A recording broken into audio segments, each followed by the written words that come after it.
my friends. Welcome to Sort of Brilliant, a show where the characters are made up and Hogwarts house sorting absolutely does matter. My name is Rachel. And I'm her best friend and co-host, Lauren.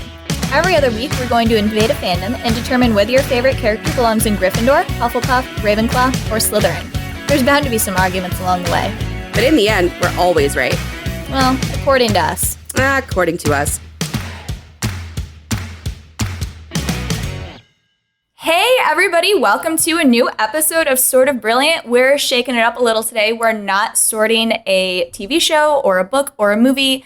We are with our friends, the Nerds Are Typing, who are a new-ish podcast who are basically us, but they do MBTI and Enneagram for fandom characters. So Rachel and I freaked out when they appeared on Apple Podcasts, and we immediately begged them to be on an episode with us, and we're extremely lucky that they're here. Rachel, do you want to introduce, or are you going to hop in? Yeah, I want to introduce. Are you kidding me? They are the Nerds Are Typing. So we have Delia and Connie with us. How are you tonight? Hi, thank you for having us on. Hi, we're super excited to be here. Yes. Very excited. Yeah, it was uncanny when we saw the description for your podcast and everything. Me and Lauren were talking about it, and she was like, have you seen this? This is amazing. Well, I listened to the trailer, and the trailer was like our trailer, basically. So I was like, oh my God. Basically, yes. I was like waiting for it. I was like, oh my God, there's the Screw J.K. Rowling. Like, it's just going to keep going. Gotta put that in. Yeah. Needs to be said right up front.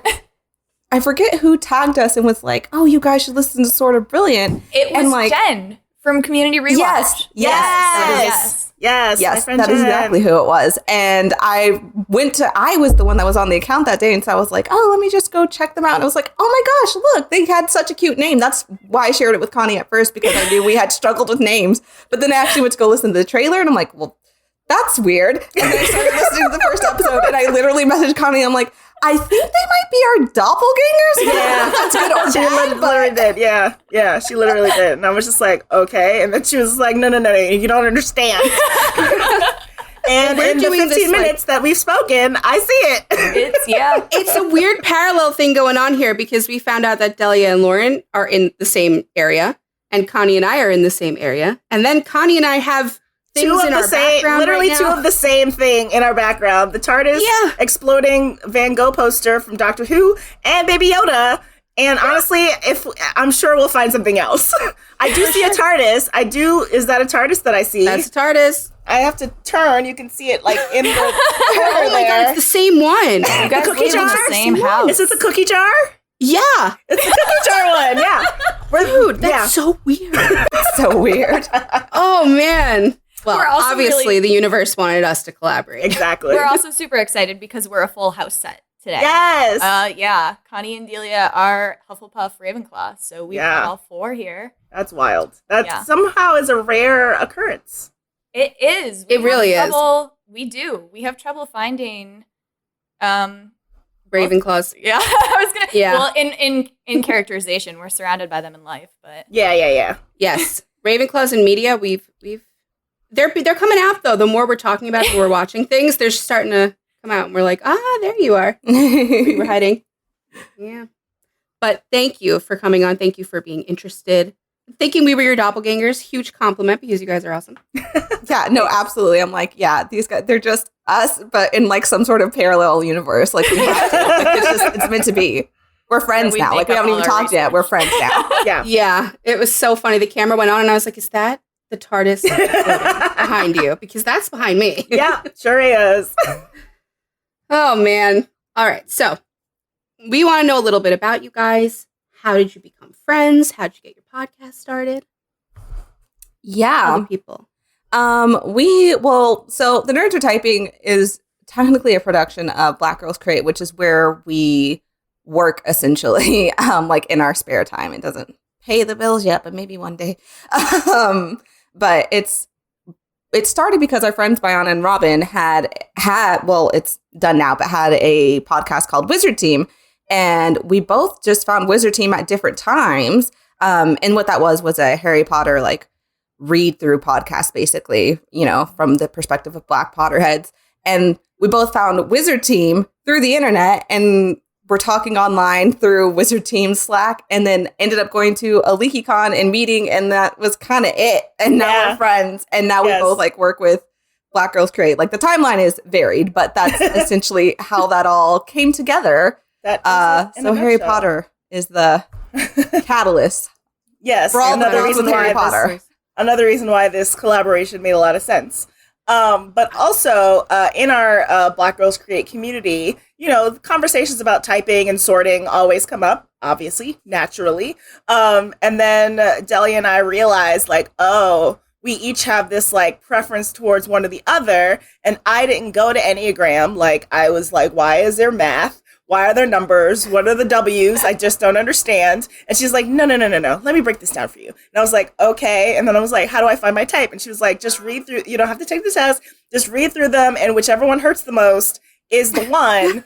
And then I was like, wow, she really nailed that. And so we started like talking more and more about like typing. And we would have like paragraphs of conversation because it's a Slack community. And we would have paragraphs upon paragraphs, like other people would hop in and out, but we'd still be talking like, this is why I think Harry is a blah, blah, blah. And we're like, we should do something with this someday. So here we are. Basically, so funny. That's all she wrote. And so we've been here for a while, and then we were like, let's start a podcast, and now we're here. Well, I have to ask, how is LeakyCon? Is it fun? Yes. Wow. Yes, it's fun. It is. They have me trying to figure out how honest to be. Not very. Yeah, it is a very about LeakyCon. It is a very curated fandom space that is hard for outsiders to come into, particularly when certain demographics are not properly represented.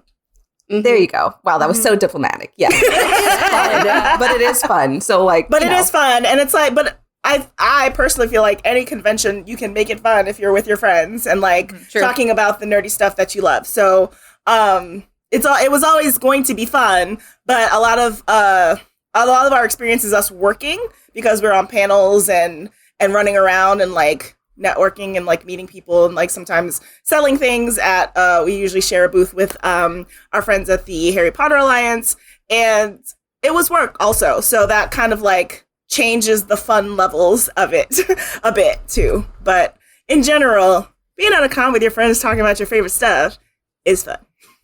Yeah, right. Very true. It's very similar to how Lauren and I got started too. I was going to say that sounded parallel. Yeah, it really did. We were the same type of and another one where in like overarching larger fandom spaces, people would be somewhat adjacent talking about sorting, and we'd be like, no, this is actually, wrong. and then just tweet upon tweet, DM after DM, and people honestly could not stand us after a while. Like, you could feel it. You could feel it, where they're like, so I'm gonna just remove myself here. Like, like please untag me. Please untag me. Yeah, it was exactly that. Yeah. Could not stop. So no, same it thing. was because it wasn't even about arguing upon a certain point. I was just like, I have more evidence. Like, this is why. I just want to say. That's exactly it. It's not always about arguing. Sometimes it is, because these accounts, man, y'all know, like these Instagram accounts and Tumblr accounts and breakdowns. I'm just like, where did you get that information from? Like, why did you interpret it that way? Like, yes, you know, a property is up to interpretation, but like, you're wrong. But why are you wrong, though? Yeah, like, why are you wrong? Who this character is, though? Like, why? Like, you just don't understand. But like, a lot of times, it isn't just the argument. It's like we just want to talk about like the evidence and talk about it for hours, and people get a little tired of that. It's fine. Yeah. Which I don't get. I don't know how you get tired of this stuff. Exactly. It's so interesting.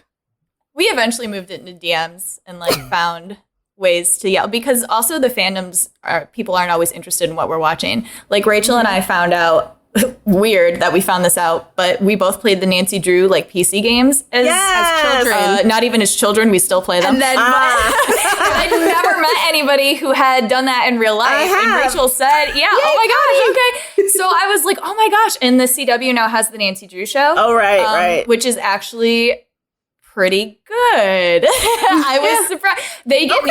They get Nancy really well, and then it kind of like snowballs from there. But so Rachel and I are like out here sorting Nancy Drew characters, and we're just like, shut up, nobody's watching the show. Yeah. That's fair. That's fine. Yeah. But I mean, the sorting experience, the MBTI, the Enneagram, all of this, it's so interesting diving into people and then taking that into the character space too, because people are so passionate about their characters. Mm-hmm. You know, whatever you like associate with, like if we type the character that you like as something different, that's going to cause a reaction. And it's because people, I mean, sometimes it does, but it says something about you. Like your favorite characters do say something about you. Yeah. But just because they're not your type doesn't mean that it's not still a good representation of who you are. It means lots of things. Like, it's just so fun to think about. It really is. Unfortunately, all of my favorite types are my type, and that makes a lot of sense when we get through it. Like, it just makes a lot of sense. That's kind of how we fell into doing this too, because so many people also like to say like sorting is a box, and so like we're putting people in boxes. Yes. And we're like, yeah, I know. And the way that we do it, it's so fluid. I keep trying to tell people, not even just because I'm a Slytherin, and like, luckily we've kind of gotten past the point where people are like, oh, they're all evil or whatever. Yeah. But it's not a box. It's very fluid. I'm like, literally any house can be anything. Yes. It's just the one. It's the why. It's how we do it is the motivation behind why you're doing things. Mm-hmm. But anybody can be doing these things for that reason. It's just like how it manifests in that person. Exactly. Yeah. We always talk about, when we're having these conversations with other people and even on the podcast, like people contain multitudes. Like your type, even if you sort yourself, you have your MBTI, your Enneagram, your Zodiac, whatever else you're into, you still contain much more to you. Like people are vast.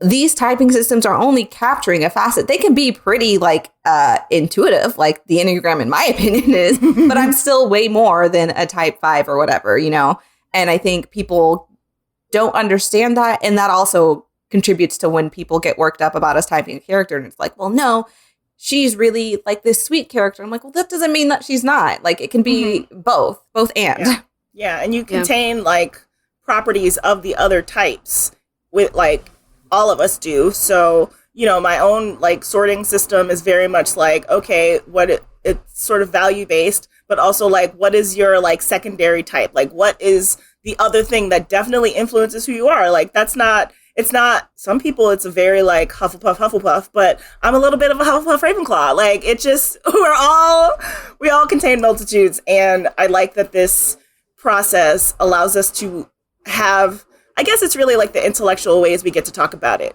Maybe that's what it is.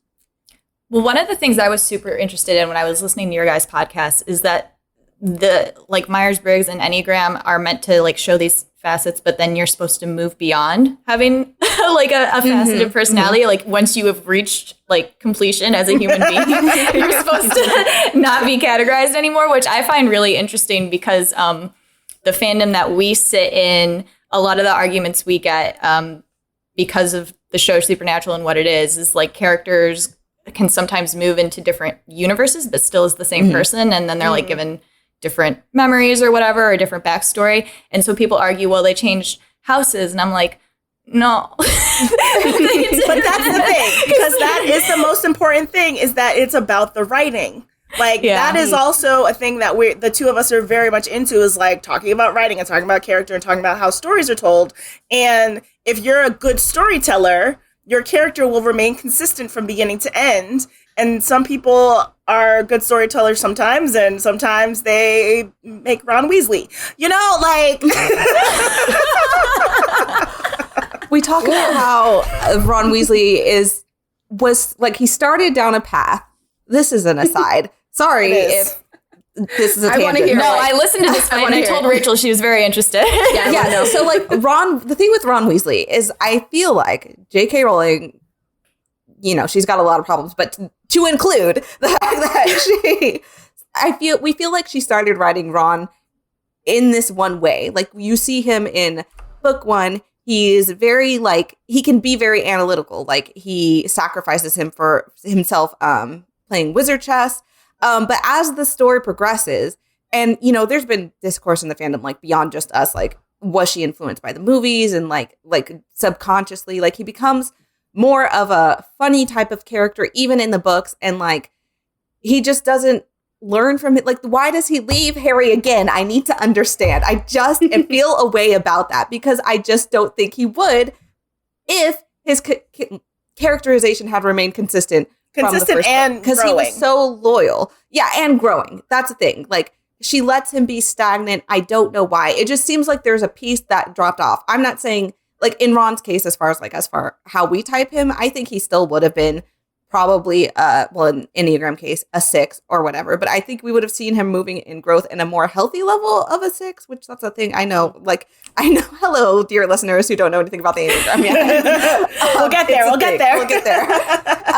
But I just feel like she wanted to, I think when you're a writer, you have to listen to your characters because your characters are going to want to grow and evolve. And I think if you have this preconceived idea of what a character is going to do, you might not listen to them. And so they don't grow in a way that makes sense because I just firmly believe in the Ron that I believe in would not have left Harry in the forest the final time because we already did this in book 4. But and you don't factor in the influence of the Horcrux?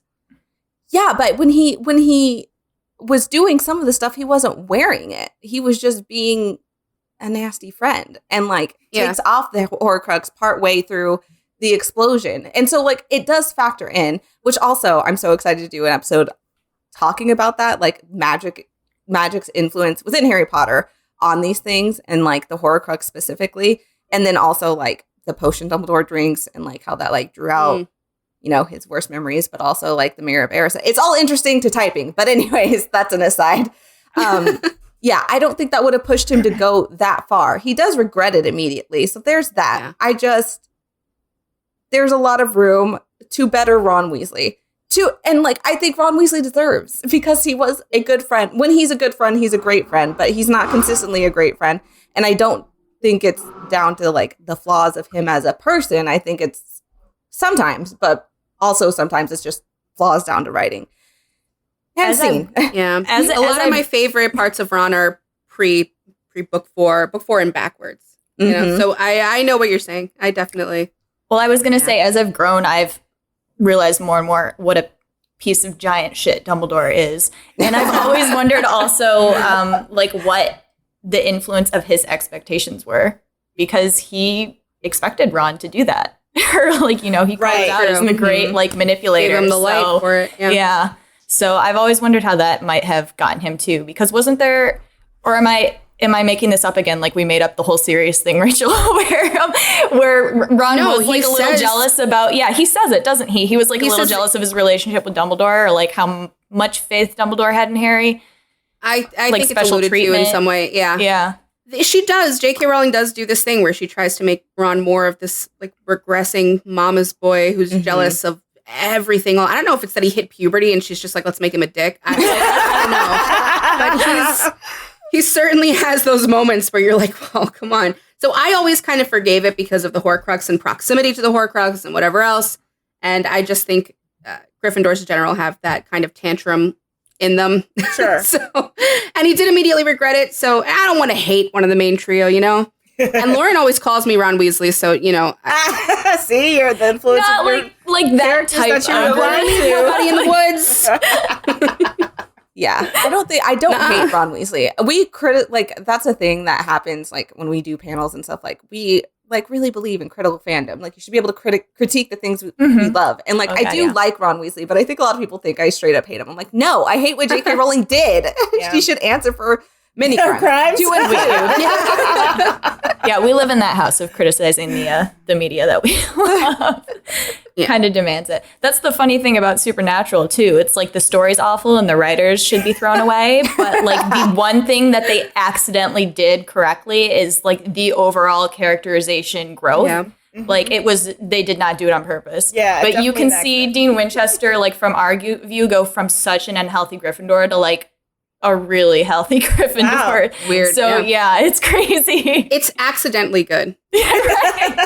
Really. Just the characters. But yeah. So then that really leads me into asking you guys, what is your basis for sorting? How do you sort characters? I'm so interested because of our Captain America conversation. Yeah, I'm so excited. We got a lot of pushback for Steve Rogers. Yeah, I saw that. Yeah. I was everybody relax. But I don't go to Marvel first and foremost, like, I don't actually go there. Like, that's the running joke in our friend group, is that I just pretend that I do, but I don't. So I didn't have a ball in the fight anyway, but like, everybody felt away. I was like, whoa, whoa, whoa. Yeah, Delia sent it to me and didn't know that she was like lobbing like a Molotov cocktail into oil. I think Steve Rogers is one of those characters that everybody's like, we want to be like that. Sure. So, yeah. Yeah. So that was one of the things when we first like were like, oh my gosh, what is this podcast? And I remember telling Connie, I was like, this is so interesting. They think of sorting in such a different way, but it's so fascinating how you can come to like different but also sometimes similar conclusions because of the way you do it, like I'm not a scientist, but like the methodology behind it. But for us, we usually talk about sorting as values-based. And so when we say that, what that means is that like everybody, you know, has values, has things they strive to be, you know, they admire in others. So like for me as a Ravenclaw, I value intelligence and wisdom and wit. And often if you value these things, you will also take them on because you value them and because you want to be them. But sometimes some people just don't have the range, which I think would explain like Peter Pettigrew. It's the main reason why we think of it this way is because I think of Peter Pettigrew. Yeah, I think he wanted to be brave. I think he wanted to be just like his buds in the Marauders, but I don't think he had the range. So I don't think the fact that he was at the end of the day, until he wasn't, a coward for a good portion of the story means that he didn't value bravery. I still think that's what he would have loved to be. But I think, though, that will happen less often. I think most of the time, if you value something, you'll take on those traits and also be those traits. So that's usually how we look. A lot about Neville. No, I was just going to say Neville's also another character where it's like people would absolutely put him in Hufflepuff based on like his actions and what he does and his interests. I mean, he hangs out in the herbology greenhouses all the time. But because I think he values bravery based on like the way his grandparents were like molding him and trying to push him in a particular direction. And also because of, you know, the specter of like his parents' accomplishments. And so I think that's what landed him in Gryffindor as opposed to being in Hufflepuff. But he is a Hufflepuff secondary because that is how I think about it. So exactly what Delia said, but also like, I like it when people, I don't really do Zodiac. I don't really go there. But when people are like your house rising and your moon. So I really, or your sun and your moon or whatever. So I really like that. So it's like, I'm a Hufflepuff Ravenclaw rising. And I don't know exactly what that means in Zodiac. I think I know what it means, but it's like, I like that it's sort of like every time we take those quizzes that aren't the Pottermore one, because I hate the Pottermore quiz. And anytime someone's like, oh, I was sorted into this house, and I'm like, well, did the quiz tell you that? Or did you decide that you liked that answer? Because the choice is part of the point. So, but, you know, we contain multitudes. There are other ways in which we, other things we value and other ways in which we, like, express what we value. And I think that has a lot to do with your primary and secondary houses, as I like to call them. But I do want to make clear, like, just because we're saying, like, because of the way we view sorting, Peter Pettigrew could belong in Gryffindor. I absolutely don't think J.K. Rowling intended that. I don't think she thought that deeply into sorting. No. So, like, that's just our reasoning. I think we get it more than she does. I think we get it more than she does because there's no reason why by book 7, all the Slytherins were sent out of the castle. Like, there's just literally no reason when, like, the point of the story is that, like, 2 of the major Slytherin characters, Draco and Snape, are, like, given this, like, multitude of a characterization and Slughorn's still there dueling it out. And Slughorn, and it's, like, every single Slytherin, like, there's no reason why Harry wouldn't peep or, like, clock that Slytherin stayed. And there's no reason why McGonagall would just kick them all out. Like, by 7? That part. By McGonagall's 7. not even about that life. Yeah. She's not. Yeah, we talk about that all the time, how she totally screwed up sorting. Like, and then I feel like it doesn't, and then we can't really talk about Cursed Child because it's just a disaster. But it just proves to me that she doesn't understand sorting because she allowed the playwrights to, like, make Albus, like, a Slytherin Yeah. Or is it? I think they're both in Slytherin, but Yeah. but they're Hufflepuffs. At least I haven't even thought about it. At least Scorpius is a Hufflepuff. Scorpius is absolutely a Hufflepuff. And so That is a weird Slytherin. I'm just like, why would you after 15 years, like, ma'am? I just don't understand. If you give her the ignorance thing, like she's incredibly ignorant, even then, the stuff that she was actively trying to subvert, like the stereotype stuff, and then none of the houses hang out with anybody from any of the other houses. Makes no sense. I'm like, this is the thing you're trying to do. Like, this is the message you wanted to have, and none of it is following through at all. It's so frustrating as someone who's like very into house sorting and is very much like, wow, no, that's not what your type is, because you took the stupid Pottermore quiz and it's wrong. It's wrong. Yeah. And honestly, like everybody that I don't think we've ever disagreed on where she sorted people, not counting Cursed Child, but I feel like everybody that she got was accidental. Like she had no clue, but I used them too because like another one is Lockhart, and people are like, how is he? And I'm like, no, he is. I'm like, this is why he's like a weird one, but right. And I think there's room for outliers, but I do think that was accidental, because a lot of it was just like, he's a Ravenclaw. Like, it was never in the text, so it's like, who cares? Like, it's Quirrell, literally Ravenclaw. Let's go with it. Harry Potter musical when they're like, the nice one's going Gryffindor, the evil one's going Slytherin, and then like the rest of you go wherever the hell you want. Well, that's what got us the Steve Rogers pushback, because most people read it that way, the way that she set it up for everyone to read, that they're murderers and they're evil and they're terrible. No. So how do you put heroic Steve Rogers in Slytherin? No. Listen to the episode. I have a big argument for Steve. He's still up. I have no feelings about this. I forgot what I said. I said something. That's the thing. If you have, if you all ever see me on Twitter or in the podcast talking about Marvel, like I know something. She's making it up. You guys were hilarious because you were talking about threes, and you were like, almost every three is a Slytherin, except there are some Gryffindors. And then they were like, Steve Rogers is a huge three, and I was like, he's absolutely a three. I definitely know that. Ma'am.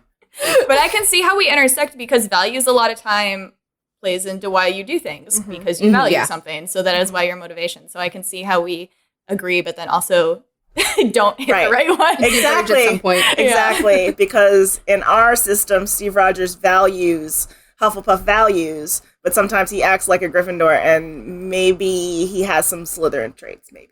Well, Hufflepuffs and Slytherins in our system, or sortology, I don't even know what to call this. Okay? I love that. I love it. Let's start it. That should have been the podcast name. All right. Sortology. Slytherins and Hufflepuffs are so alike. They're so similar. Yes. It's like you're Hufflepuff, and I'm like, I see how you got there. Yeah. Very similar. Actually, that's an excellent point, because one of my favorite memes that goes around is like, the friendship between a Hufflepuff and a Slytherin, and it's like the Hufflepuff's like, ooh, I'm gonna be out here and I am friendly and kind, and the Slytherin's like, did you put on a hat? Why didn't you put on a stupid hat? It's 45 degrees outside. Like, why wouldn't you do that? And it's just like that energy is so great. And another reason why it's like, really, J.K. Rowling? Like, no houses hang out. And then on Pottermore, it's like, no one has made it into the Hufflepuff common room like ever. And I'm like, that doesn't even make any sense. The Hufflepuffs love everyone. They are and often in series are like the rest, the miscellaneous or whatever. And you want to tell me that they don't have parties and invite everybody? By the kitchen? By the kitchens on Twitter, and not that I want to go near that anymore, but didn't she say that the Hufflepuffs were in the common room doing some nasty stuff together? Did she? Right, Lauren? Yeah, I don't remember. So much shit. She was like, they're very, I don't know. They're very sexually promiscuous in Hufflepuff. Yeah. What? That's your house, Connie. Connie, you're gonna have to answer for this one. I don't remember that. Crimes, Connie. I don't remember that, and she's in jail for many reasons, and that will be another one, because She also said they poop in their pants and magic it away. Yeah. I'm not listening to this woman. Yeah. Don't listen. Do you guys go to the boys?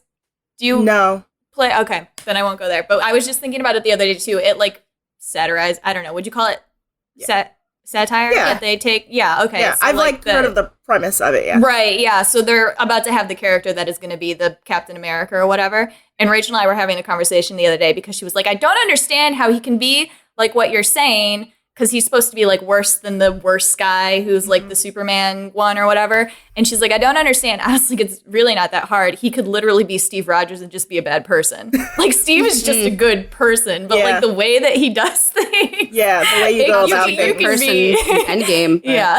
Sorry. I'm not an Endgame fan. I don't know about you guys. I am. know Delia's like, Delia's I like, love yeah, I loved it. It was great. So now, have you just not seen any of the Marvel movies, or? I've seen some. I've seen part of the first Captain America, the first Avengers. I've seen Black Panther multiple times. Good one. Yep. I've seen the first Thor. Ma'am. Not the best Thor. That's about Not the it. best Marvel movie. Like, your choices are not inspiring for anyone was to want as to they were continue coming out. watching. I know, but like, man, the quality increase. I need you to do better. Yeah. And it's been years. It's been years, and I've still it's been 3 years, and we haven't cracked her. I know. I need to know. We're trying really She's hard. just stubborn now. She's we're like, dangling. no. We're dangling Tom Holland in front of her face, I do and love she's Tom Holland. she's still not there yet. And I just one day we're gonna get it one day, but I saw the 2003 Hulk. Does that count? no, no. One day, but I'm trying to come up with the ways in which we can like piecemeal it, because she's not going to be the type to watch all of them. And like, I just want her to trust me and that I know which ones she would like. Like, I just need her to trust me. Mm-hmm. I'll watch Black Panther again. Me too. But then you can watch Thor Ragnarok. I was going to Just say, right I'm after. biased. You would I love think that you would one. love Thor Ragnarok. You would love that personally, one. But great Man. What movie. about Iron Man? What? No, she Iron wouldn't do Man's, it. No. yeah, they're good. I love but- Iron Man. I love Iron Man very much. It's my favorite. He's my favorite. Ma'am. I'm not surprised. But Delia wouldn't. See, I know she's not going to be into it. And so I'm not going to All force right, it on her. But Okay. Spider-Man, we need to watch all these movies. I know. That one is it Just stays no. it stays front eye every time Tom Holland pops up on my timeline. I'm like, is it time? Is it time? It for me is. to take the leap. I don't have very many celebrity crushes, but for some reason Tom Holland is one. Aw. And she hasn't even seen him in his most popular work. I just don't understand. Well, can we consider Zuko from Avatar a celebrity crush? Absolutely. 100%. Very good. Yes. Very good. Absolutely. 110%. Yes. Yes. We got to sort him. I gotta get Lauren to watch. I have Avatar. seen Avatar. all the way through. I watched it when it was on Nickelodeon. when you were I a kid. probably, yeah. I need to watch it. Yeah. so watch it yeah, as you an can- adult. I don't want to watch Star Wars again. I just saw it a year ago. I You will need to not. watch it and I sort could it. not give less of a shit about Star Wars. I'm really sorry, everybody. That's another crazy thing that Rachel and I have done in our like Except baby. sortology is we've like done left side Gryffindor or whatever to right side Gryffindor, and it makes no sense to anybody but us. I'm pretty sure, but it makes perfect sense. And Tony's all the way on the right side Gryffindor, like the very extreme. Who's the left side Gryffindor? Just Edward Cullen Edward is our Cullen. extreme left side Gryffindor. Brooding emo mess. Nightmare of a human being. Okay, so where would Ron go then? He's probably on the He's on the right. He's a tantrum throwing mess. He's a wreck of a person. The further along the right you get, the messier. Yeah. Come on. No, the left side's pretty messy too. It's just in a different way. It's a different kind of messy. Yeah. Interesting. It's like the left side's like Edward Cullen, describe Bucky it as- Barnes, Wanda Maximoff. None of these So people. like are a refined bisexual is what you're saying? They have the left side have good relationships with their parents, and the right side don't. Huh. So maybe Ron's somewhere in the middle. That's totally coincidental too. Like that wasn't something that was orchestrated. Yeah, Gryffindors have some mommy-daddy issues for sure. Interesting. Yeah. Well, look at Harry Potter. He's like the poster boy for parental issues. Mm-hmm. Yeah. For His Harry. issue Well, being that actually, he doesn't before we have move on, any. I want to ask, who is your favorite Harry Potter character? Oh, complicated question. Well, Connie can go first. She's got a ready answer. It's Remus Lupin, Cute. Okay. who is also an Enneagram 9, which is what I'm saying. All the types. Or the I was going to types. say maybe we'll have all the Marauders, but then no, nobody likes Peter Pettigrew. So. Nope. I'm inexplicably James Potter. I I'm sorry. I love that. As someone who's read lots of Jilly fanfic, I'm not mad at it. I'm not mad at it. It's not even from fanfic. I have not read a lot of fanfic. It's purely from the books and like my extrapolation of what he should be like. Yeah, I love that. You extrapolate out here. So many people don't like James. Like I've had so many fights. Okay, maybe fights. Well, yeah, because everybody wants to be a Snape lover, and I'm not here for it. Yeah, they're like, James was such a bully. Thank And you. I'm like, He wasn't. that's a strong word. Bully? That's a strong statement. That is a strong I statement. think he was a really dumb teenage boy. Absolutely. Who was like meaner than he needed to be to other teenage boys. Definitely. But Yes, but did he bully Snape? No, Snape instigated it. It's fine. Whatever. Now, see, my favorite is Sirius, who absolutely instigates on purpose. and Absolutely, he does. I love him. He does. Love Sirius. He does. So we don't have a full set of that. No. Thankfully, no one likes Peter here. No. My favorite, it's so hard to pick a single favorite. Once upon a time, my favorite was Neville, but probably I have a hard time. Like, I'm like, on the spectrum of my personality, like I sit solidly between Luna Lovegood and Hermione Granger, so to pick between them is very difficult. Ma'am, what about McGonagall? You don't have to. McGonagall. Oh, duh. Yes, McGonagall is my favorite. There you And go. as well. Okay. She is actually my favorite. I get stuck sometimes thinking of like students, but yes, you're Mhm. right. Yes. Overall, like I Yes. remember there was a bracket going around. I was like, well, I already know how this ends. It's McGonagall, but okay, let's go through the motions. I blame you. Which is also why I was like, she did not send the Slytherins away. I am sorry. Yeah. Rolling that your part pisses rock. me off. Yeah. Wait, I need to ask something else. This is totally, well, it's in topic of Harry Potter, but Rachel and I have a theory, like totally ignoring Cursed Child, that Love Amos that. Diggory would have been a Death Eater if like he could have without it being like socially unacceptable, like other people would have been upset about it. Pre Cedric's death or after? Both. I think he would have been a Death Eater. He's a bad That's dude. super interesting. Even Wait, though This was before Cursed Child came out. That Oh, we we were like, don't- he I don't would care. be a Death Eater, don't right? care about Cursed Child. Yeah, definitely don't care about Cursed Child. But like, even if Voldemort, I mean, like Peter, like murdered his son. Okay, Yes. so I guess not. Wait, I think So yes. I think he would have been It wouldn't a Death have been Eater. his son. Like, yeah. It wouldn't have been his son, right? Right. In that Yeah. timeline, had he been If one, it had wouldn't he have been become a Death Cedric. Eater, yeah. That's fair. That's fair. So I guess he wouldn't have like joined the Death Eaters after Cedric was killed. But I think he still him would in have. his whole thing. You think was- so? Do you? Here's He what I was think giving me would have vibes happened. on the hill with the port key. I was like, I think he would have because okay, firstly, I watch a lot of K-dramas, so like, bear with me. The drama, the But dramatique. The dramatique. But I think Voldemort would have used Cedric's death and lied about it. There was only 3 people there and That's lied true. about it and Yeah. used it to That's make true. it seem like it was You know Harry's what? fault. Harry He did blames it. Yeah. Harry Yeah. anyway. Yeah, he blames blames Harry exactly. anyway, and if Yeah. he doesn't know, I think even if he did know that it was like Peter, it's still Harry's fault, and I think Voldemort could still twist that. So Mhm. I'm not mad at it. I like it. I like this head Because he's like, Yeah, that's the Amos. vibe we got. and I don't know if we canonically know he's a Hufflepuff. Like, No. We don't know. I don't know. I don't think so. I don't. But I have but to look this up now. but again, the fact that if he's a Hufflepuff, that makes it even more interesting. Well, that's why we does. started talking about it Yeah. because we were like, they're not that far away. And like the people who were Death Eaters, like everybody knew, but like didn't know because they were like, we're not. But everybody knew who those Because families they were in were. Slytherin. Which, I was like, if he could have been in there, he totally 100% would have been all for it. Is it only Slytherin families in the entire series? The wiki says he's a Canonically? Hufflepuff. Mhm. Who was? It is only Slytherins, as far as I Yeah. can remember. Yeah. Which is That's ridiculous. stupid. That's beyond ridiculous. Which is stupid. They're definitely Because you have Peter Pettigrew. You want to sit there and like talk about how Gryffindor is so brave and the best ones. And, Peter Pettigrew is the worst honestly, Voldemort obviously is the worst. Bellatrix is awful. Peter does something to me internally that I get so it's the serious. angry. It's the serious It's the serious. Yeah. I flames on the side of your face. Yeah, dude. Oh man, if I could have just That's why I get mad about it Vodka too Dumper, one of them. when people are like, "Oh, Peter should have been in Slytherin." I'm like, a Slytherin No. would never, if they Slytherin would truly never. loved that person, Yes. would never. Correct. I was like, Like, bullshit. a Slytherin's like crew is their ride or die, and Yeah. like you can see that because Draco like goes back for Goyle or Crabbe, or What is whichever that? one. like why? It's like he went back for him, and I'm just like, Okay. Choice. Oh man, this is the most I gotta say, guys, that we've talked about Harry Potter on this Harry Potter podcast. Yeah. Should we get into the typing now? We can. Then Yes. 40 minutes. Yeah. Sorry let's to do it. I'm like, is this going to be a 2-part episode? Because, or 3 hours, whichever. Could be. I mean, yeah, we did an episode recently on our OTP, and we're like, it's going to be 45 minutes. It's a bonus episode. It was Wait, but I wanted 2 hours. Yeah. Okay. 2 hours. Sorry, Hannah. 2 hours.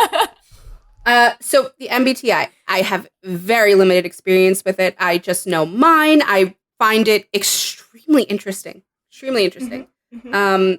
So we can tell you what ours are, Please. and then you tell us what yours are, and tell us a little bit about it. Okay. Do it that way. Let's do it. I am an ENFJ, according to the fact that I've taken the test like 4 or 5 times. It's been the same one over the course of my life, and actively trying not to get it over and over because and it's still. And Lauren? I am an INTJ. Aha. Yeah. Go ahead.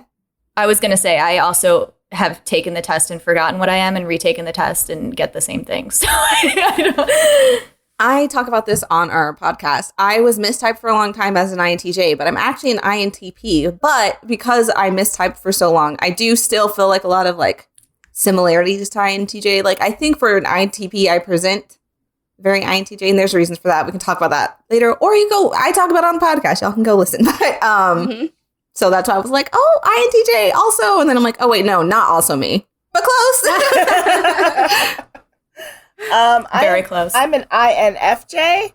And it's funny because it seems like that's the type that's probably the most like interested in typing, like as a thing, because part of the thing with our personality is that we're like very interested in other human beings and just like want to know all the things and like how, we're very people centric. So the MBTI, I guess the first place we can start is there are 4 designations. So that's why we said 4 letters, and those 4 designations come together to form a profile, basically your type. The first one, it's a duo. That's the word. It's a duo, and so the first one is introverted versus extroverted. The second is sensing versus intuitive. Well, I guess we'll go back. The first is introverted versus extroverted. So basically, like, extroverted are your typical people, love to be out and about. Doesn't always mean that you're a people person. You may just like being out in the world and like being surrounded by, energy or, just like out. And it makes more sense when you contrast it with introvert, which is like, you're more in your head. Like you're thinking, you just like live, your primary like world is in your head, and you're just like a person who can sit and think for hours and not find a problem with it. Extroverts typically have their energy drained by being alone and by themselves and not stimulated externally. And introverts love being alone. That charges their battery so that when we're out in public, the battery drains a little bit because it's like there's a lot of people, can't do all of this, and then you go home and charge your battery again. So those are the sort of the common ways that people talk about those two. Sensing versus intuitive is the second designation, so S or N. Sensing is sort of how you intake information about the world. So are you using your 5 senses? Like you're very present-minded. The example I use a lot is I have a friend who, if she's deciding what to eat or like has food in front of her, she always sniffs it. Like she's always like, that's how she intakes like if she's going to eat it or not. Meanwhile, I'm just like, what do I feel like eating today? Chinese food. Like very intuitive and very just like what your gut says. Like you can use like patterns based on like previous experiences with food and just like, Chinese food's good. I'm going to go with that. And so that's sort of like that, those two. The next one is feeling versus thinking. So feelers, which is how you make decisions about the world around you. So thinkers, very logic-based, very fact-based, like, very cut and dry. And feelers are like emotion-based, like how is this going to affect people, like, you know, myself or other people. And the last one is judging versus perceiving. And even in my like podcast research, I've learned how much more complicated that is. But it's just easier. It's all Carl Jung's fault. Like, we just don't need to go back that far. But judging versus perceiving is, you know, how you interact with the world. So are you more spontaneous, more like live in the moment, more like, okay, we can just go out right now and we're just going to do it. Less of a planner, less structured, less organized typically. And a judger is more structured, more interested in calendars and specific times and dates, and at least some sort of like framework for how something in the future is going to go. And then so when you match those four up and you've picked your two things, it comes with a profile and you can like look it up and see what folks have to say about it.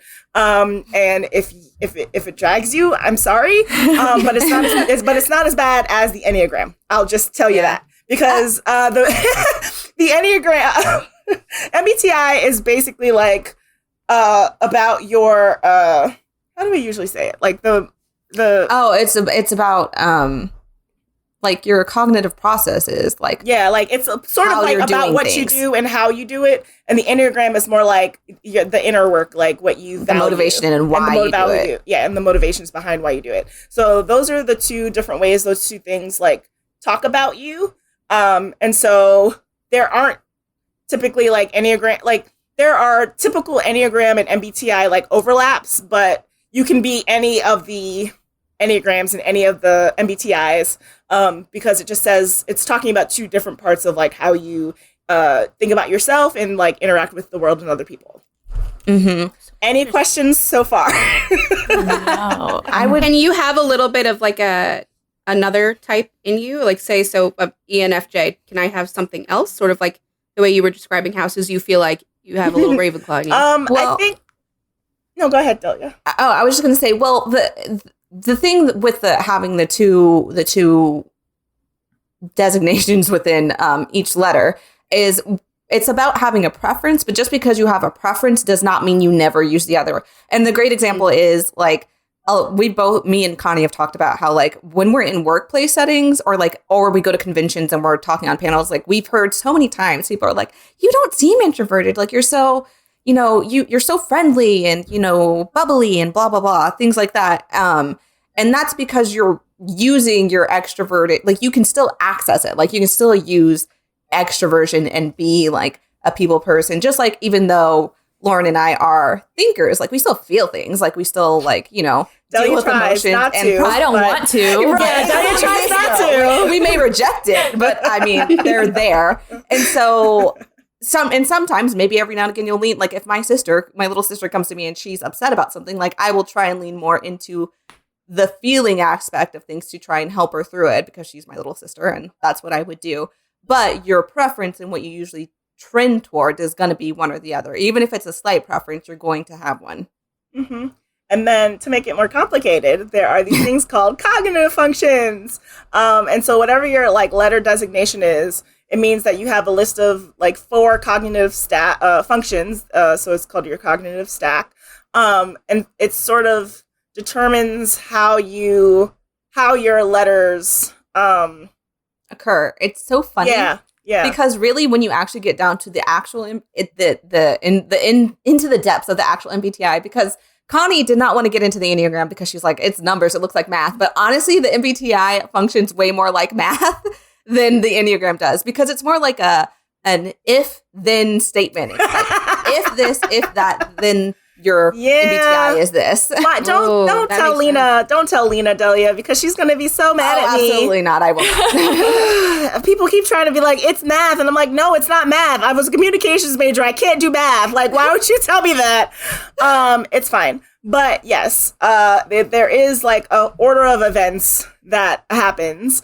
And what I've learned, and this is all very recently, is that there's the perceiving and judging that I just mentioned, and then there's like big perceiving and big judging, as I've been calling it.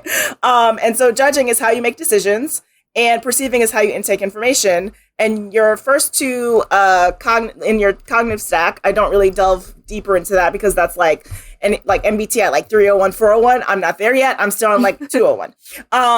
And so those two basically, one tells you how you make decisions and one tells you how you intake information. So I'll use just everyone on this call as an example, and then we can move on because there are 16 types. And man, do I not remember them all, because how could you?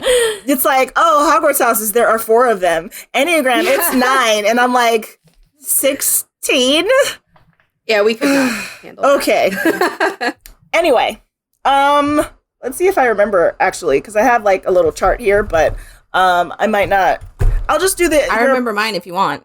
Sure, let's start with INTP. So I'll start in that INTP's primary decision-making function is introverted thinking. So what that means is your internal framework of knowledge is understood based on what makes things work, what data and categories and mental processes, like these are the things that interest you the most and how you make decisions. Like you categorize your life that way. And then it would be extroverted thinking. Nope, extroverted intuition. You have to. It's a whole thing. So I'll know what it is. I'll know what it is, but like it takes a minute, and we don't have to get into it. But so extroverted intuition, you connect and explore new ideas and see them as equal. You see the potential and implement them very quickly and are good at winging it. So you combine those two things, and that is how Delia makes decisions and intakes information. So you guys said that boat thing for INTJ, and was it INTP where you're comparing the two? Like one of them would figure out what was wrong with the boat and fix it, and the other person would be concerned with like the people. I told Rachel that, and she was like, yeah, of course that's what you would do. You would be like, to save all the people, we need to fix the boat. Yes, exactly. I mean, it doesn't make you a bad person. Exactly. You're thinking in a we different need way. all of those things. So valid. Like we need all of those things, because if nobody's going to fix the boat, then what are we going to do with the people? But somebody's got to think about the people, because who cares about the boat? It does make sense. And that's, another reason why it's so fascinating to think about these things, because, in real life and also in stories, we can see like the ways in which people like fill in the gaps for each other. And I think that's cool. ENFJ. Hi, Rachel. ENFJ leads with, where is it? On my little chart. ENFJ leads with extroverted feeling.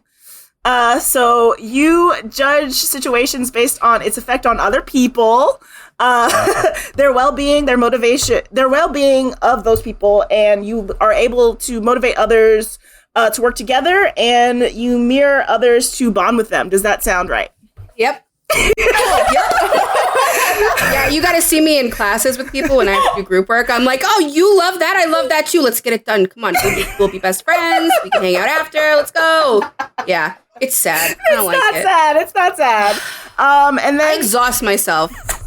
When you were describing how I think, like you just live in your own brain, I'm like, I couldn't even for a second live with my own thoughts in my own brain.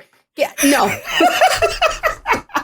I love seeing this in practice, honestly, because like a lot of times we talk about it very theoretical, and like we can talk about it with characters, but when like introducing actual people to it, it's just like, oh yeah, you're seeing yourself, aren't you? Yep. And so that means that your secondary cognitive function would be introverted feeling. Nope. Introverted intuition. Okay. Which is, you consider future implications of new ideas, you visualize completely before acting, and you consider many perspectives, and you test ideas.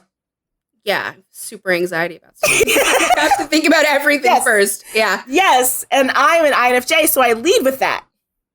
That's how yes. It's just like... we're the same way at the end half there. Yes, we're like sort of flip-flopped. So I lead with introverted intuition, and then have extroverted feeling. Okay. So it's just the direction in which you typically like do that. It's something like that. Yeah. Hey. Yeah. That doesn't mean that all like... I'm pretty sure that all... Is that true? What? Like, all the extroverted ones are mirrors of the introverted ones? Yeah, that would be true. Yeah. So like ENFJ and INFJ have the same cognitive functions, but they're flipped. Yeah. What makes them different from extroverted to introverted is that it's what you lead with. So like I lead with an introverted function, so therefore I am an introverted type. Rachel leaves with an extroverted function, therefore she is an extroverted So the people type. thing is your primary thing that you do, that's how you make decisions about the world, but it's supported by how you intake information, which is like considering, the possibilities in the world. I consider the possibilities in the world and then figure out how to apply them to people. Oh, interesting. Yeah, that's opposite of me. Yeah. I got yeah, for sure. Yeah, I'm just like, oh, what are we gonna do? Okay, and then I'm like, okay, well, this is how we can like connect people. In my personal life, I remember in college, I was in a gospel choir and I was like the club president. And in order to like have the other positions filled, like over the course of the time, it's like a semi-small group, and it was like voting involved, but like I would just like see what the group needed and then would be like, you would be a really good person to be this position. Like you love numbers and math and you'd be a good secretary. It's a Hufflepuff. Yes. Exactly. It's true. Exactly. I get what you're saying. I go in with just throwing myself in front of everything and just like everything is a performance. It's exhausting. Yeah, then I figure it out after. And everything is like, oh, ENFJ, you're the people pleasers. I'm like, I don't view it like I'm doing that. I'm trying to make everybody comfortable, trying to make everybody happy, feel harmony is friendly, very good and nice. Yes, both of our types are very like harmony focused, which is also when we get to our Enneagram that we also share that as you as a 2 and me as a 9. We both like have an interest in having harmony among other people.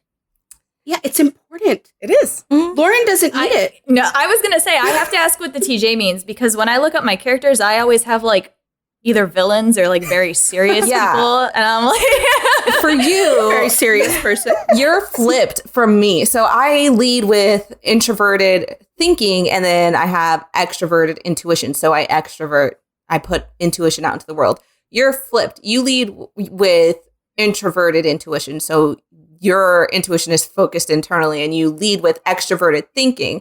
And so we didn't really talk about this, and it can get confusing. And if y'all are confused listeners, don't worry. Don't worry about it. It's fine. We have a whole podcast where we break it down a little slower. But whatever you extrovert out into the world, whatever your first extroverted function is, that's how you get your J or P. So your extroverted function is a judging function, like thinking and feeling are how you judge the world. Intuition and sensing how you perceive the world. And since I lead with since I extrovert intuition, I have, and that's a perceiving function. My last letter is a P. So that's how you get your J, is because you put out thinking into the world. That sounds like me. So I keep all the good thoughts to myself and I boss everybody else around.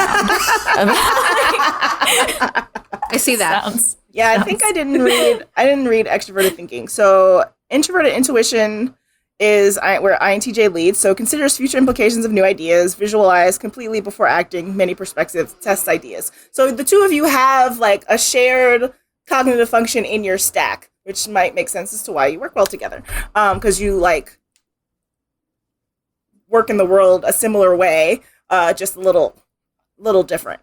And then super true. And then it also screws us up because we think the other one should be smart enough to like bring up the things. So we just sit there in silence, like, are we mad at each other or like what?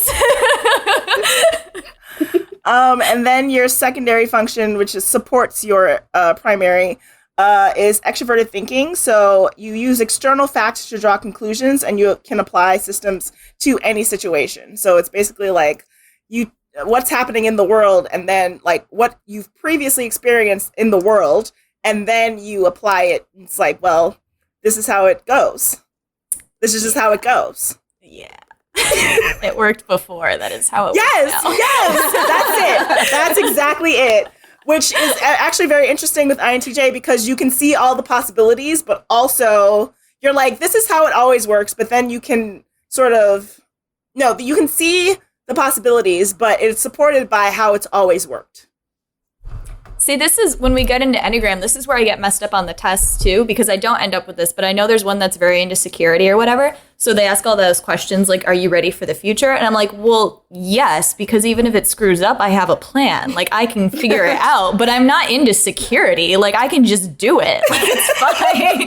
Oh no, I need security. I love that energy. I love that energy. No, but that's why I was so excited that you guys said Peter Parker was INTJ, because I was like, whoa, did not see that coming, but I'll take him. I'm very excited to hear about it, but one day. Yeah. Who's an ENFJ that I would know? I don't even know. I always see Dumbledore on the list. I'm like, Dumbledore. No, we disagreed. I remember that conversation. We were like, no. Disagreed so strongly. Like, excuse me? Like, I don't see it. Because it's wrong and it's not there. Yeah, I agree. I don't know. Hold on. I don't know if I have anyone cool because I feel like you guys did your ENFJ episode, right? I told you all the ones that they said that you would know. Oh, with Tyrion. Yeah. Right? Or was that a Tyrion? Yeah. Did we? Was that? Pulling it up. It was a bit timey-wimey how we recorded them. Did we confirm, or were we like, we need to think on it? But yes, I definitely think about that one. I still agree with whatever, because I'm still like, yeah, I could see it. It's so funny when we record the episodes like so timey-wimey, because sometimes people will be like, oh, you typed this person as that. Well, especially in MBTI. I don't remember those as well, because that's not my bag. I don't remember them either, because there are too many of them. Yeah, it's a lot to keep in your head. But they'll be like, oh, you typed that person that's this at that. I won't have any memory of doing it, but I'll be like, I can see it. Yeah, that's the smartest. Like, yeah, that makes sense. Yeah, I have no idea what I've said on the podcast. Something you said earlier, and you're like, oh, you said this, and I was like, when did I? Oh, yeah, podcast. Mm-hmm. You're like the boat example, and I was like, what boat example? I only remembered it because it was about me. I was just I know that makes sense. The boat for example differentiation has been so helpful for me, so I also use it all the time. Like even in real life, my family they wanted to be typed, and I was like, okay, we can do it, but also like they didn't understand. Like, but what does this letter mean? I was like. Mm-hmm. Connie told me an example. Let me guess. I also like that one works because there's the 2-question sorting test that doesn't work at all. And I get extremely frustrated with people when they're like, I took the 2-question sorting test and I'm this. It can be confusing because that's the thing, like that people get. It can get you started, and like we use it a lot to like jumpstart people. But the thing is, like we were talking about earlier, it's about preferences. So like you can see like. If you are, I'm very introverted, so like that's not it. But if you're more closer to the middle, you could be like, well, at work, I'm like, a people person, blah, blah, blah, blah. And yeah, I do like my alone time. And people get like hung up on these because it's hard to discern your preference if your preference isn't super strong. So I can understand that. For ENFJs, Steve Rogers, we said was an ENFJ. Which would explain a lot, Rachel. I'm just saying, Gryffindor is right there. I can't stand him. But didn't you say it's exhausting to be you? Yeah, my husband calls me Steve Rogers, and I want to punch him. He's like, if you were one of the Avengers, it'd be Steve Rogers. But shut up. Well, could you do this all day? Could you do this all day, Rachel? Yeah. Okay. I don't know. Do you guys like watch Lord of the Rings? Maybe we typed Aragorn as ENFJ, and I love Aragorn. I'll take Aragorn anytime, anywhere. We love him in this house. Yes. And then also we said George Washington from Hamilton. From Hamilton. From the musical. The musical. Not actual history. We do not care about dead white and slave owners. I'm a huge... It's like, I could be president. I'm an Abe Lincoln historian, and I have him sorted, and I'm like, I can never talk about it anywhere. So, like, what's the point? Okay, but now I'm curious. What have you sorted him as? He's a Slytherin. And this is not projecting. He really is. So, I've heard the discourse. Yeah, that makes a lot of sense. Like, it's not about, like, the slavery problem, because that's a whole can of worms. But it's, like, his strategy. And this is, I know very little. I'm not into U.S. history a lot, but I feel like the reason why he freed the slaves was a strategical move for the Civil War. And, like, to stop the whatever details that I don't, can't pull out of my head. But, like, it was a strategic move and not really because he cared, is all I remember. And that makes sense. I'm not a math or history person, so I really can't join this conversation. Yeah, no. Also, what scared me about the Enneagram, too, because, like you were saying, the math thing. Yeah. I wouldn't take it until we stumbled across your podcast and heard about Enneagram, I was like, I'm not taking numbers. I can't do it. And then I did, and I regretted it even more. Yeah. It's just like, damn. I'm going to pull up. Sorry. I wrote down, I was just reading a book about Abraham Lincoln, and some other guy had this quote about him when he was talking about, because he did. It totally was a strategy. And I like to think he got there in the end, that he was for it, but I don't know. I don't know him as a person. I have no clue. But somebody in the crowd was listening to one of his speeches, and this guy was for slavery, and Lincoln was talking against it. And the guy was like, he's a dangerous man, sir, a dangerous man. He makes you believe what he says in spite of yourself. Absolutely a Slytherin. Absolutely a Slytherin. Anyway, that's the only real person we'll ever sort. He's dead, so he can't object. Right. We can sort dead people? Cool. All right. Dead people are allowed. We've talked about that too. Like, maybe if they're dead, we can do real people, but we wouldn't want to do.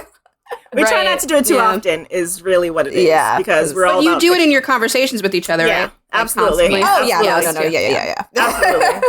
Just If we meet you, we're sorting you. It's yeah. like, Yeah. Just know that fake professionally, we are not allowed to sort other people.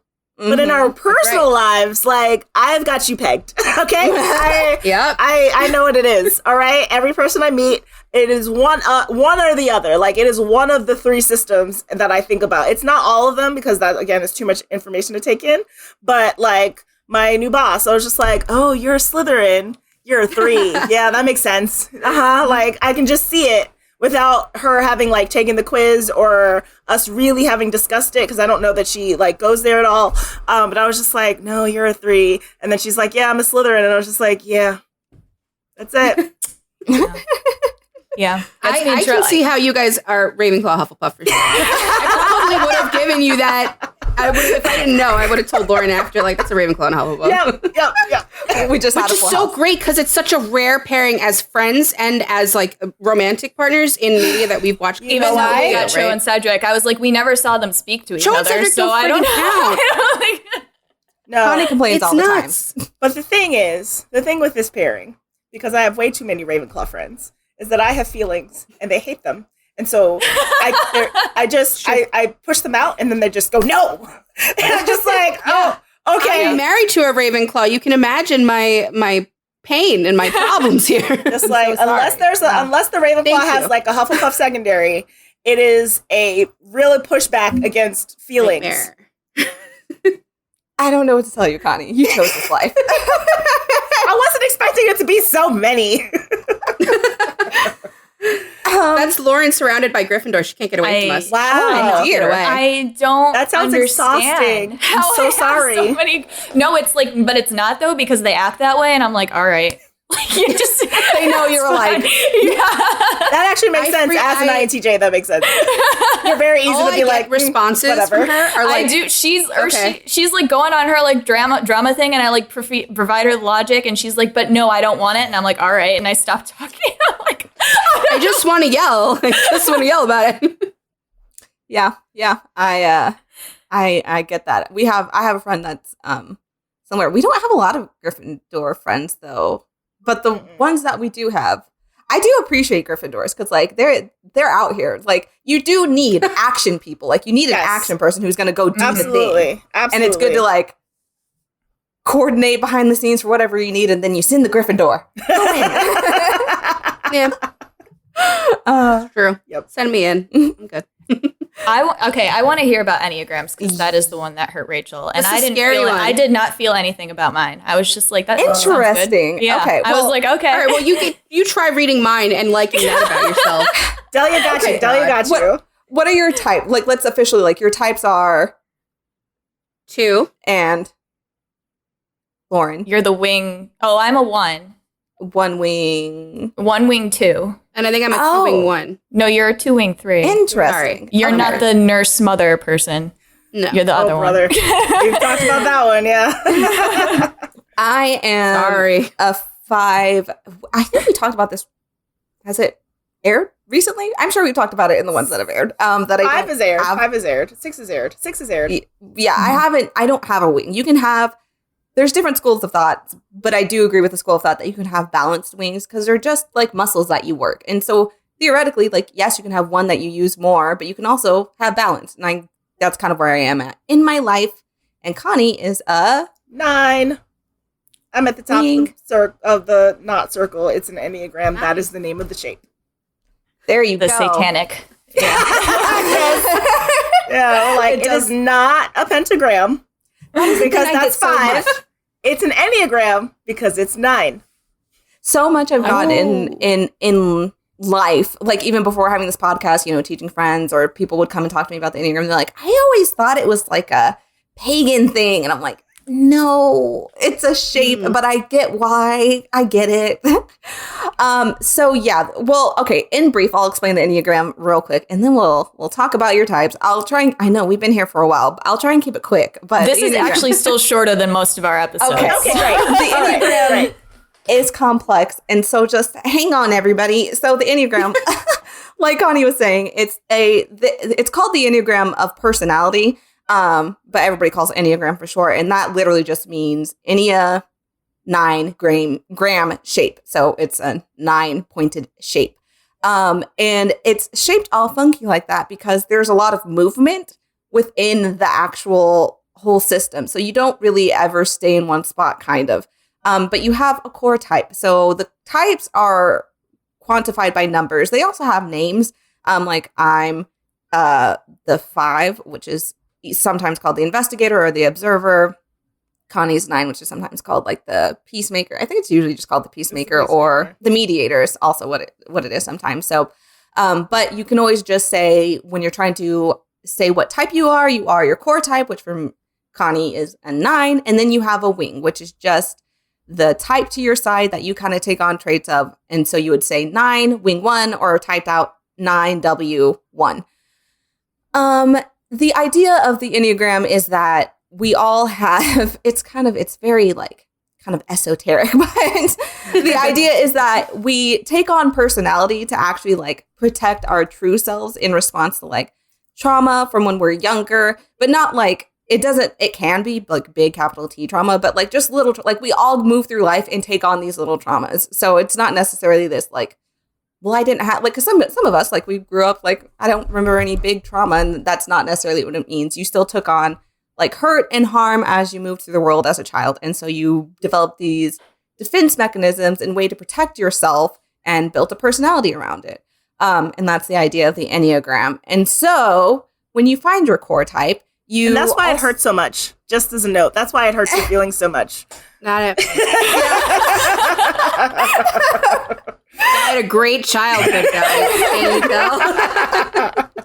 Oh, dear. Yeah, it's so awkward sometimes when people are like, yeah, it really dragged me, this part. I'm like, no, dude, it's fine. Drag me. I don't care. Yeah.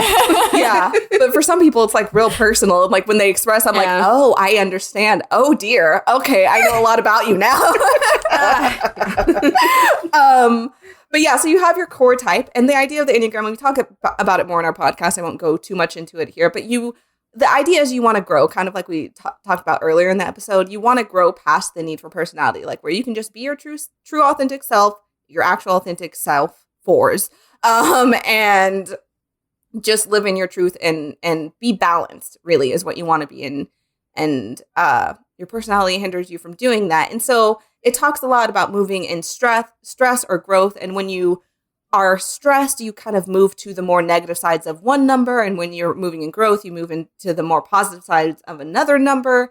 And so, yeah. And also your wings. It can only ever be the number on either side of you. It's a running bit on the podcast, but that is because I have heard so many times that, hi, I'm a 3 wing 6. I'm like, that's not possible. That's not how it works. That's not how any of this works. Yeah, they can only be on either side of you, and it doesn't change your core type. It never changes your core type. It just kind of changes how you do things. Remember, your core type is why you do things and what motivates you. Your wings are just kind of color how you do it. It adds a little flavor, really. A little spice. So, let's talk about our types. Well, first you have questions. I know it was very, very brief, but like we can expound. It's interesting that you said that about where you're like, that doesn't work. You can't be a 3-winged 6. You can't do that. That's how we feel about houses. You can't tell us that like Griffin you're a Puff. Hufflepuff with like, the no, Ravenclaws. Like you can't. No, be we play with the primary secondaries, but when Okay. people are like, I'm a mix of both at the same time, or like, okay. you got to be in one. That's how it is. Yeah. Yeah, primaries, secondaries, fine, but Griffin Puff. Right. You have to be in a house. Like that's how sorting works. Yeah. Like you end up That's in how a the house. school works. That's how the school Yeah, works. exactly. Yeah, come It's like I can't Like, like you can't spend just, one night in Hufflepuff and then one night in Gryffindor. They're like, this person like acts like a Ravenclaw and a Hufflepuff, so they're both. And I'm like, Like you gotta pick one, No, and then the there other were one can one. be center. Yeah, the secondary. Yeah. Yeah. Yeah, absolutely. Yeah, it's the same thing. Like I'm like, it just doesn't work. Like I know what you're saying, but it doesn't work like that. And like we talked about with MBTI and at the top of the episode, like firstly, the Enneagram is very complicated if you really want to get into it, and we won't for our sake. But people contain multitudes. So just because you're an Enneagram 5 doesn't mean you have no feelings, unless you don't. So So you are a 5, a Ravenclaw, and a 5. yes, I'm a Ravenclaw. And an I'm INTP. like married to you. And an That's my INTP. husband. Wow, hi. Yeah, Ravenclaw 5. yeah. I also listened to the 5 episode and was like, Ravenclaws. Yeah, it's a very Ravenclaw type. Sometimes Slytherin. Again, well, no, you can be any house, any type, any Right. MBTI, any Enneagram combination, but there are trends. Right. Yes, says Delia, the primary Ravenclaw. She got a little Slytherin secondary in Yeah, there. I got like a Slytherin moon, but yeah, Yeah. I'm a Ravenclaw, maybe Slytherin, maybe then Gryffindor. Like if I had to rank them in me, but Hufflepuff. Like, so sorry to Yeah. that, Connie, but I'm out here all alone, man. but yeah. So if you don't have any questions, we'll just get into the dragging. I mean, talking What- about your types. Can I ask about the triads real quick? Yeah, Like, yeah, does yeah. that mean anything, or is Yes, it just like okay, a way so- to categorize? You're right. So the Enneagram shape, it's basically in a circle with some points to it if you guys haven't seen it. But the way people talk about the Enneagram is broken out into 3 sections. So like we kind of section out in a pie. You can kind of think of it that way. Like the top 3 types are in a triad, and then the bottom right are in a triad, and the bottom left are in a triad. Like a And peace so- sign. Or like an upside down peace sign? Yeah. Yeah, exactly. Like an upside down peace sign. And so why we section them off is because like you have 3 centers / triads. You have the instinctive center, which is also the anger triad, and head triad. No, sorry, gut triad. And basically what that means is they are led with the emotion of anger. Like that is the most primary emotion that kind of runs their life. And I didn't say the types. That's 8, 9, and 1 are in that triad. And how that emotion interacts with their type is different for each of them, but that is the primary emotion that they're dealing with. For the feeling center, which is 2, 3, 4. It's the feeling center, also the heart triad. The main emotion that they're dealing with is shame, and how that interacts with each type is different. But there you go. And then the last one is mine, which is 5, 6, 7, which is the thinking center or head triad, and the key emotion that runs our lives is fear. But like I talk about in the podcast, not necessarily like fear, like you're always like literally afraid. I think of it more like anxiety, like this looming anxiety all of the time. So that's how those work. Okay, that one got me because I was just thinking, like, I don't think I'm run by anger because it's hard for me to get angry. But then I was like, I think the ways in which I get really involved in something is through passion, and that is something I'm usually like angry about somebody attacking that passion. It's a righteous anger for Enneagram 1s. Yeah, You are angry all the time. What are you talking about? I don't. It's really hard for me to get seriously angry, like to the point of going to talk to someone. I'm not talking about you throwing fists. I'm just saying you're like, generally I don't like even pissy. confront people, but I'll come to you and be like, "Oh my god!" So then I know the truth. Your core self, you can reveal it to Rachel. I'm not confrontational or like going Right. after people. Like No. sometimes an argument just isn't worth it because Absolutely. I'm like, I know that I'm right, so what? And then I feel shame for her because she doesn't feel it. Well, we can start with So the shame resonated. we can start with Enneagram 1 since we're here. So again, Enneagram 1 is in the instinctive center gut triad, which means that the key emotion in life is anger. But for an Enneagram 1, it's the rejection of anger, because Enneagram 1s, listeners at home don't know, their core desire is to be good, and they fear being like bad, like as in morally good and morally bad. And so for Enneagram 1s, they associate the emotion of anger as being bad. And so they repress it, reject it. And so for a lot of Enneagram 1s, they do say like, I don't know what you're talking about, but it's because they're repressing it. Oh my God. I'm so sorry. Get her. And so, yeah, that's a common thing. They will feel, because they have, I should say it'll differ for Enneagram 1 to Enneagram 1. It can differ culturally, like what an Enneagram 1 perceives as morally good and morally bad. That's going to mean different things for each one of them. Like you can have an evil Enneagram 1, but to them, they are working towards a moral good. However, I kind of lost my train of thought. What was I saying? You can have evil ones that we would perceive as evil. Right, like they don't think they're doing like thinking in change, like, terms of characters, you could have an evil character be an Enneagram 1. Sure. But yeah, people contain multitudes. Nobody's evil. Mm-hmm. Well, talking about a lot of true crime stuff. Yeah, that's why I was like, oh, well. Actually, you're talking about culturally, your what you perceive as morally good can be different. Right. So for an Enneagram 1, they feel like righteous anger when they see moral evil or moral bad happening. And it'll kind of differ with the wing. So like an Enneagram 1 wing 2 is going to be more people focused and also like be more in the world, I think. So I think they'd probably be more prone to righteous anger versus a wing 9, which would be more laid back, and they're kind of chill in like a more relaxed version of an Enneagram 1. So yeah, Enneagram 1s, and it's not just about, the internal core dragging. It does mean that like Enneagram 1s are typically, they're organized, practical, pragmatic. They're very good at being like, I associate them. A very good Enneagram 1 example, I think in characters, is Hermione Granger.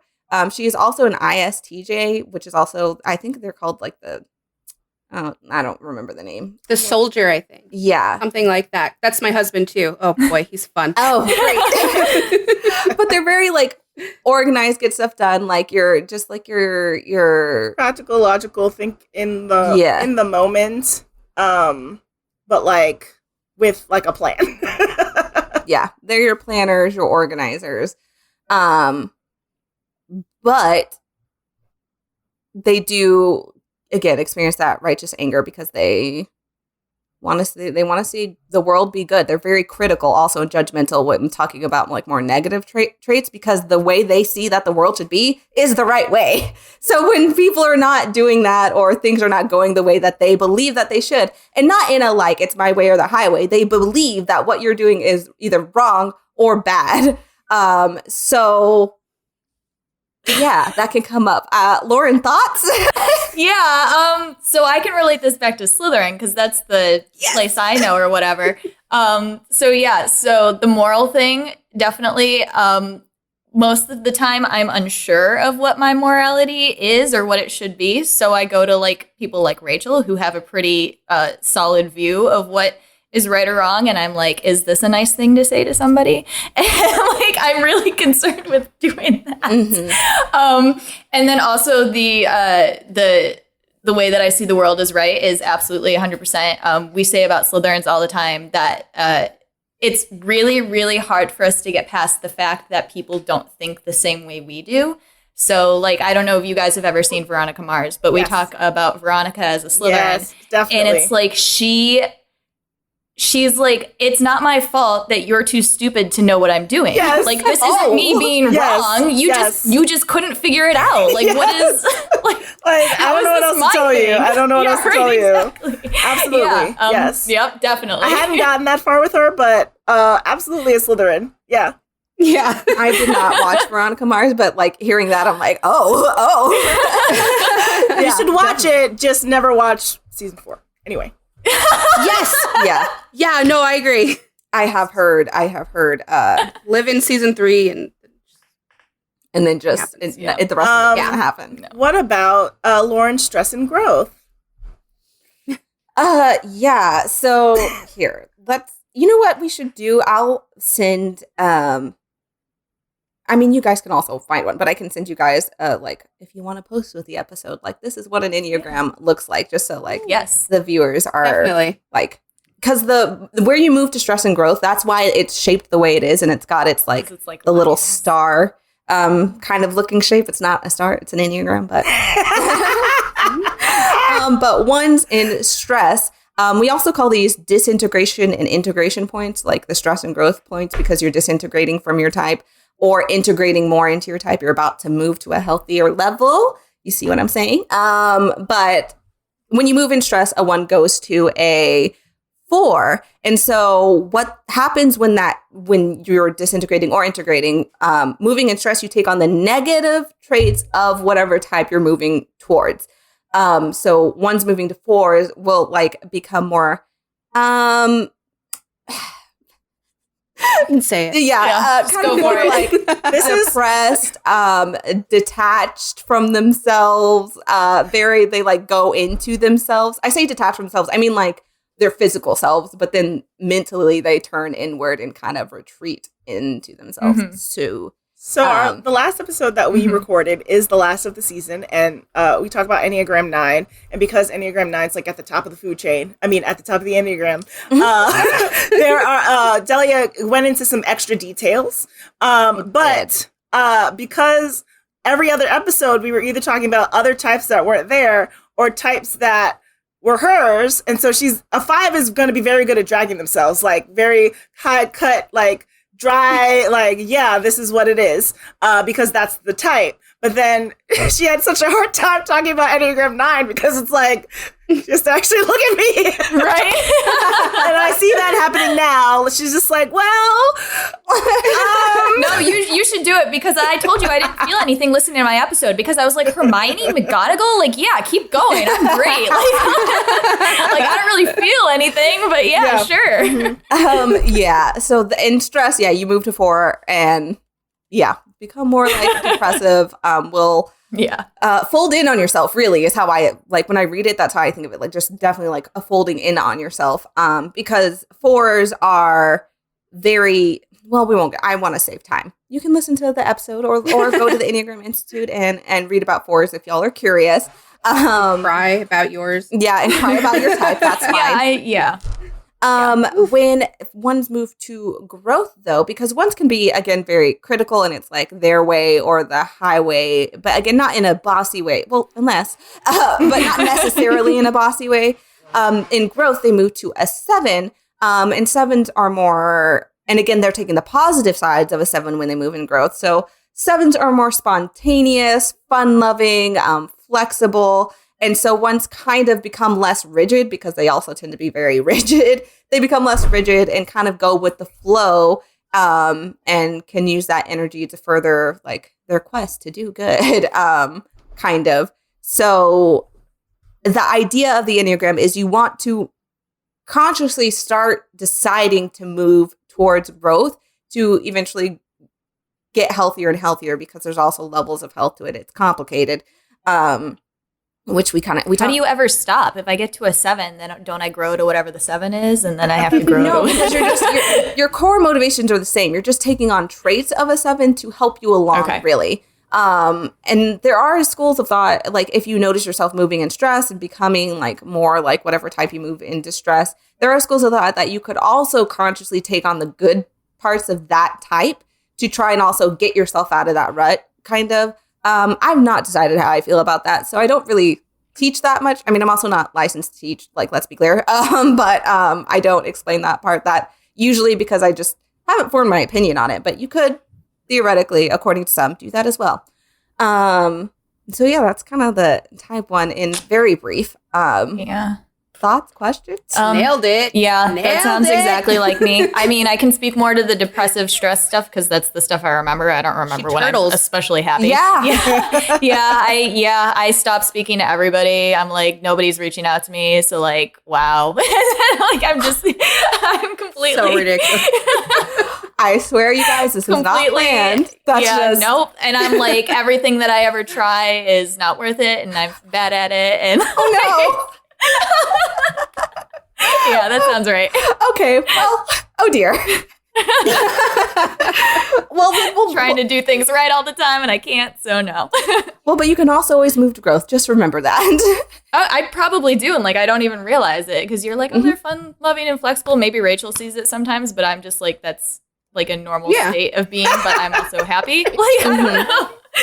And the thing with stress and growth, whereas like we talk about on the podcast, because it comes up in regards to characters, you can have like an unhealthier version of a type and a healthier. The difference is unhealthier, like though your health level is like over the course of time, like you just are in a rut or you've really grown to this next level. But stress and growth can happen in a day. Like you can move around like within the same day. Like, I mean, you might have had a really hectic day. Like you got really good news this morning, but then your boss tried to come and like get you down in the afternoon. So you can move, like it's very fluid throughout the day. So also just as a note, since we do talk about this in the story setting and character and talking about character, we'll say this a lot on the podcast that part of the interest, like the super interesting part about using the Enneagram to talk about characters is because most of the characters are in stress. Like the point of the story is conflict. And so most characters that we see are in some sort of stress. And so I think that like you can obviously like tell what a person, you know, a character's like main type is. But I think sometimes people, you know, the people we disagree with may get tripped up because, you know, we'll think about it in the sense of like, okay, this character is X, but they're going to move to Y in stress. And so some people might be typing them as a Y, but it's not because they're that. It's just because they're in conflict in the story. And again, like that doesn't necessarily mean the whole story because obviously like different moments of conflict, but also you can move between one and the other and you can use your growth to succeed in the conflict, which is like the point of story. So I really like that like addition to the way we think about character because, you know, Harry is like the easiest example. It's like he's in stress the whole time. And so how you view him may have to do with like with that or the opposite. So exactly. Love him. Moving to Rachel's type, a 2. No, we can end. No, okay, look. What I want to do specifically a little differently, like you shouldn't hate on your type so much. All types are neutral. Like that's my big thing. Because a lot of people, well, first of all, I'm married to an Enneagram 8, and a lot of people hate on 8s. They think of them like as like the evil bad types. And I'm like, well, obviously I am like, absolutely not. Like I will fight. But just, yeah, in general, I think it's really important to remember that types are neutral. Like you may yourself feel dragged, but remember, just try and keep it at top of mind. Like types are neutral. It's what we do with them. And that's also what we're talking about characters. Like, I think we were just in conversation with a listener who had just listened to our episode on Enneagram 3s. And I talked about how like a lot of the traits of an Enneagram 3 really lend themselves to like villain narratives, but that doesn't mean all Enneagram 3s are going to be villains.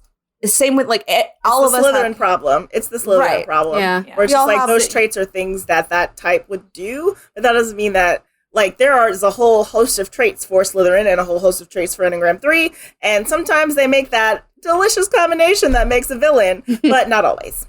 Right. We all have the propensity in us for good and bad. So like, yeah, that was just a little tangent, but all types are neutral. So let's talk about Enneagram 2s, which are also called the helper.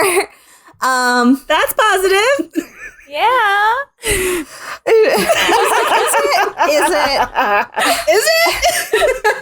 So, yeah, I feel that emotion. I'm now becoming more conscious of how Connie was talking about how I'm like, usually I'm like, I can very just logically spout it off. But when somebody's sitting in front of me, like I'm an Enneagram 2, I'm like, oh.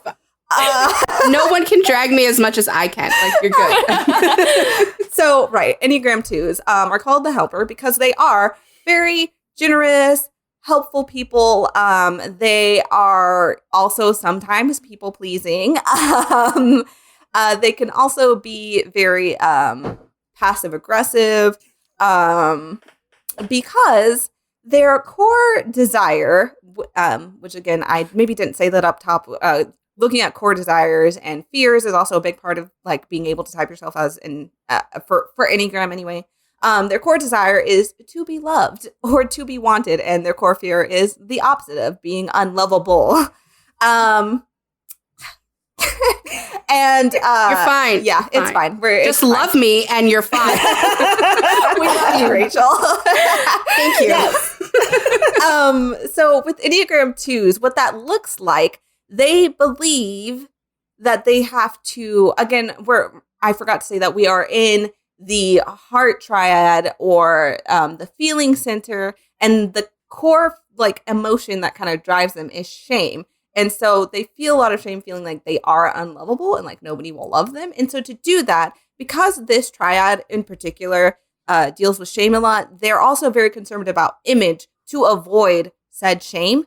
And so for Enneagram 2s, they believe if they put on this image of like selflessness and being helpful and not ever like being a burden, they will receive love in turn.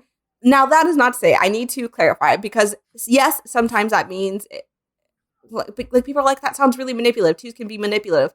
They can be, but not always. Like you're then also talking about levels of health. Like how healthy is this 2? Like where are they in their life at that moment? Because that doesn't mean that always when 2s are doing something for you, it's to get something. Like it's not necessarily conscious, first of all. Second of all, they can genuinely be generous because they do love people and care for those around them. It just depends on where they are, like as far as their journey and how healthy they are, and and yes, that does mean for some 2s it is conscious. They're like, well, I'm going to do this, so this person, but not always. It's me in high school. See, he's gonna love me if I wear my Green Day shirt. Love me. I love that. I don't care now. Yeah. So they move to wings. We did wings. Okay, yes. The the wings can be again wings on either side. You can be a wing 1, which is what Rachel is, or you can be a wing 3.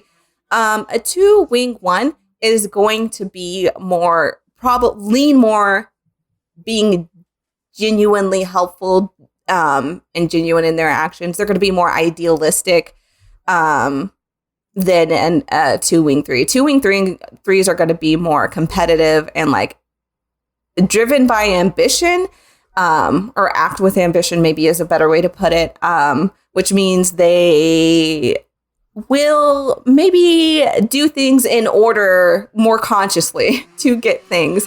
Again, not always, not all types. # not all types. But yeah, so she's a 2 wing 1. So I don't I saw them next to each other. I'm like, these are really similar. Like, I don't know what the defining I don't know. The wings or the 2s and 1s? The wings. Ah, okay. Well, again, it's just about how you do things. So if you're thinking about a 2 wing 1, it's clearer when like you see it in other types. Like for me, I am an Enneagram 5, right? Which means I am very concerned with like intelligence and being competent and like learning things and whatever. How I go about that is going to depend on my wings. Like if I am a wing 4, I'm going to lean more into like creative pursuits and like more emotionally channel that energy. If I'm a wing 6, often that's seen as like the scientific like version of a 5 because like they're going to be, yes, more concerned with security and isolate more, but they're going to be more projecting because a 6 is more projecting. And so they like take on more analytical side kind of. Yeah, that makes sense. So that's the same thing with the 2. It's not necessarily that they're so vastly different because at the core, you're still a 2. But yeah, a wing 1 is going to be more idealistic. Probably going to lean, not in your case, but if you want to look at that axis 2, would probably lean more introverted than a wing 3. that didn't matter for you. That's fine. But again, because any type can be any Enneagram type. Yeah. So yeah, in stress and growth, this is fun to talk about. Before I do that, Enneagram 2 is the similarity between Enneagram 2 and Enneagram 9, because we kind of talked about that. Enneagram 2s often mistype as 9s, and that's because both seem to be concerned with harmony on the surface, because like 2s don't want to do anything that puts people at odds with them, basically. It can kind of seem like they're conflict averse, but really, they're just not ever wanting to show that, like, I have wants and needs. I'm not actually this helpful person. Like, I'm not here always for you, kind of. This is very brief. Whereas a 9 just genuinely, Connie's like, that's me. Where a 9 is motivated by harmony. Like, they strive for harmony, but not because they're like wanting to be loved or anything. It's harmony for the sake of harmony and having everything.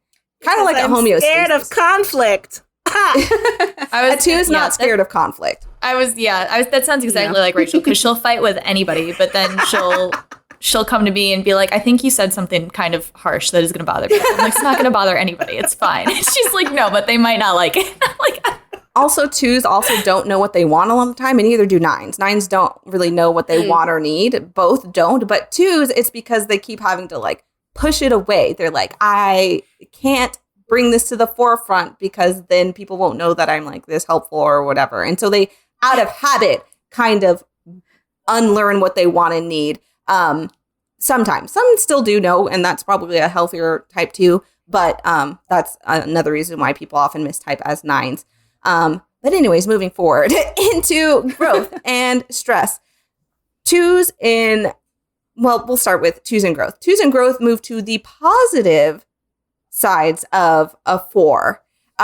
So they become more like emotionally intelligent, emotionally available, more aware of like their selves, like more, when I say themselves, like their wants and needs, and they're better able to assert it because they've like tapped into themselves more. I should have started with stress. I did that with the one. Sorry, I did it backwards. That was on accident. That's so funny. No, go ahead. So a 1 moves to 4 in stress and takes on the negative sides of a 4. A 2 moves to 4 in growth and takes on the positive side. Sorry for doing that in a confusing way. And that's just... I followed. I love it. Okay, good. That's just a coincidence. In stress, a 2 moves to an 8. I love 8s. Okay. And so... and this Which again, your love of Sirius Black, he's your quintessential 8. Yes, absolutely. I love 8s too. See? When 2s move to 8, in stress, they become more combative, angry, aggressive. And this will happen for 2s a lot specifically, like when their needs aren't being met and reciprocated. Because for 2s, they want you to intuit.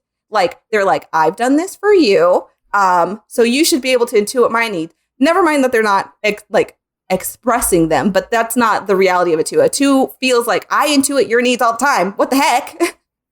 I'm here. Yeah. And so in that way, it can push them. And that's how you can kind of tell the difference between a 9. A 9 would not do this. It can push them to finally have the blow up and be like, look. That can be one of the ways they move to stress. But you can also obviously move to stress in other ways. And so often they are kind of fighters. And especially when we were talking again about like characters. A lot of times people are like, I think they're a type 8. And I'm like, well, that's just because they was fighting right then. But that doesn't necessarily mean they're a type 8. Because 2s also move to 8 in stress. So yeah, that's why I was like, it's very Gryffindor energy. It is very, you like Sirius Black. I was like, this tracks. Okay, cool. Oh yeah. That was those in very brief, but did you guys have questions?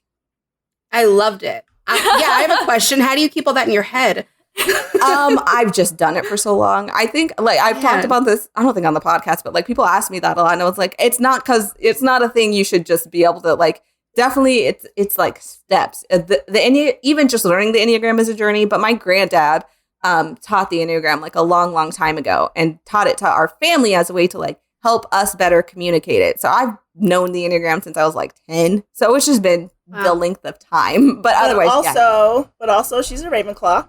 And also type 5s are concerned with knowledge and knowing things and going into like deep dives of different topics. Yes. And so if Delia's decided will protect me. Yes. If Delia's decided she wants to know about something, she's gonna go and learn all about it because if she's gonna talk about it, she's gonna want to be clear that, she knows what she's talking about. And on both, we have a Patreon podcast called Token Black Girls.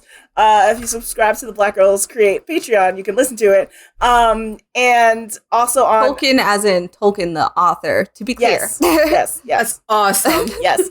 But also on The Nerds Are Typing, Delia will be the first to be like, so I'm not an expert. Like, she always has to clarify and give a warning that like, this is how I see it, and this is how it is, and this is what it is, so don't come at me because I know what I'm talking about. Like, there's always, like, this energy of, like, don't come at me because I did my research and I know what I'm doing, okay?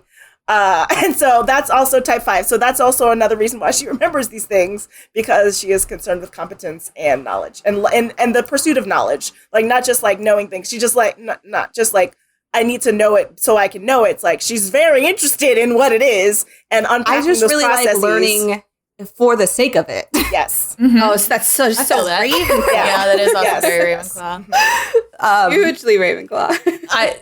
I liked what you guys said about like story always being in stress too, because one of Rachel and I's favorite things when we're sorting to look at is how characters fight.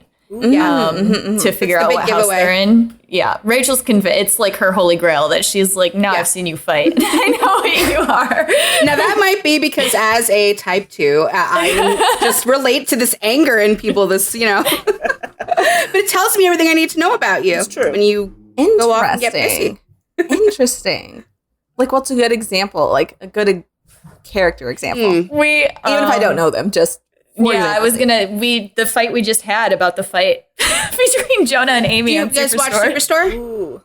I did. Yeah, I didn't like, I'm not caught up. I stopped like maybe halfway through, but yes, I do know those characters. Yeah. They had a you can spoil it. Argument. Spoil it. It's fine. Our episode is coming out. The Superstore one's before this one. All right. So that's a Gryffindor Slytherin.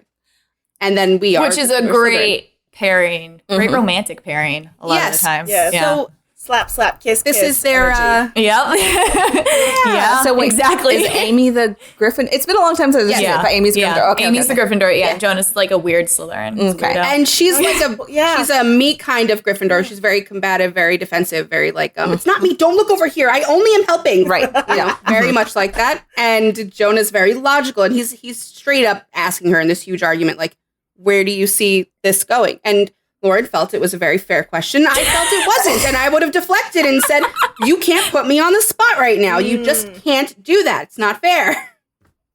I got it. Interesting. It's not an unfair question at all. Why would I continue with this if you don't know what's happening? Because I told you I loved you, and that should be enough. But part of your thing as an ENFJ is that you need to, like, your extroverted feeling is also based on, like, things that you've experienced previously. You need time to process. You can't just do it on the spot. Exactly. Yeah. Oh no, don't ask me anything on the spot. Never. Yeah, never. No. Never. I've had this whole year of being a remote teacher, and I have a script. Yes. Next to me. Yes. I'm like, I and cannot. That's part of it. And that is part of why, as an introvert, I can present as an extrovert. But it's because if I know what the role I'm in needs to be and say, then I'm more comfortable in but if you put me on the spot, then I'm going to be less sure and on like uneven footing. But I can go to a con and if I'm on a Harry Potter panel, I'm going to know what I'm talking about and present like I do. But yeah, that's just, I need the time to process and to think about it and to prepare. And so I think I've had jobs previously where it's if I have to call someone or do something like a rote speech as part of customer service or whatever. I just either have it up somewhere or I've memorized it well enough that even if even if I do need to move into like spontaneous conversation, which I'm good at because INFJ, extroverted feeling, all that stuff, and like relating with people, I can do it because I have that basis of preparation. Yeah. Mm-hmm. Yeah. I know exactly what you mean. Well, I know function that way too.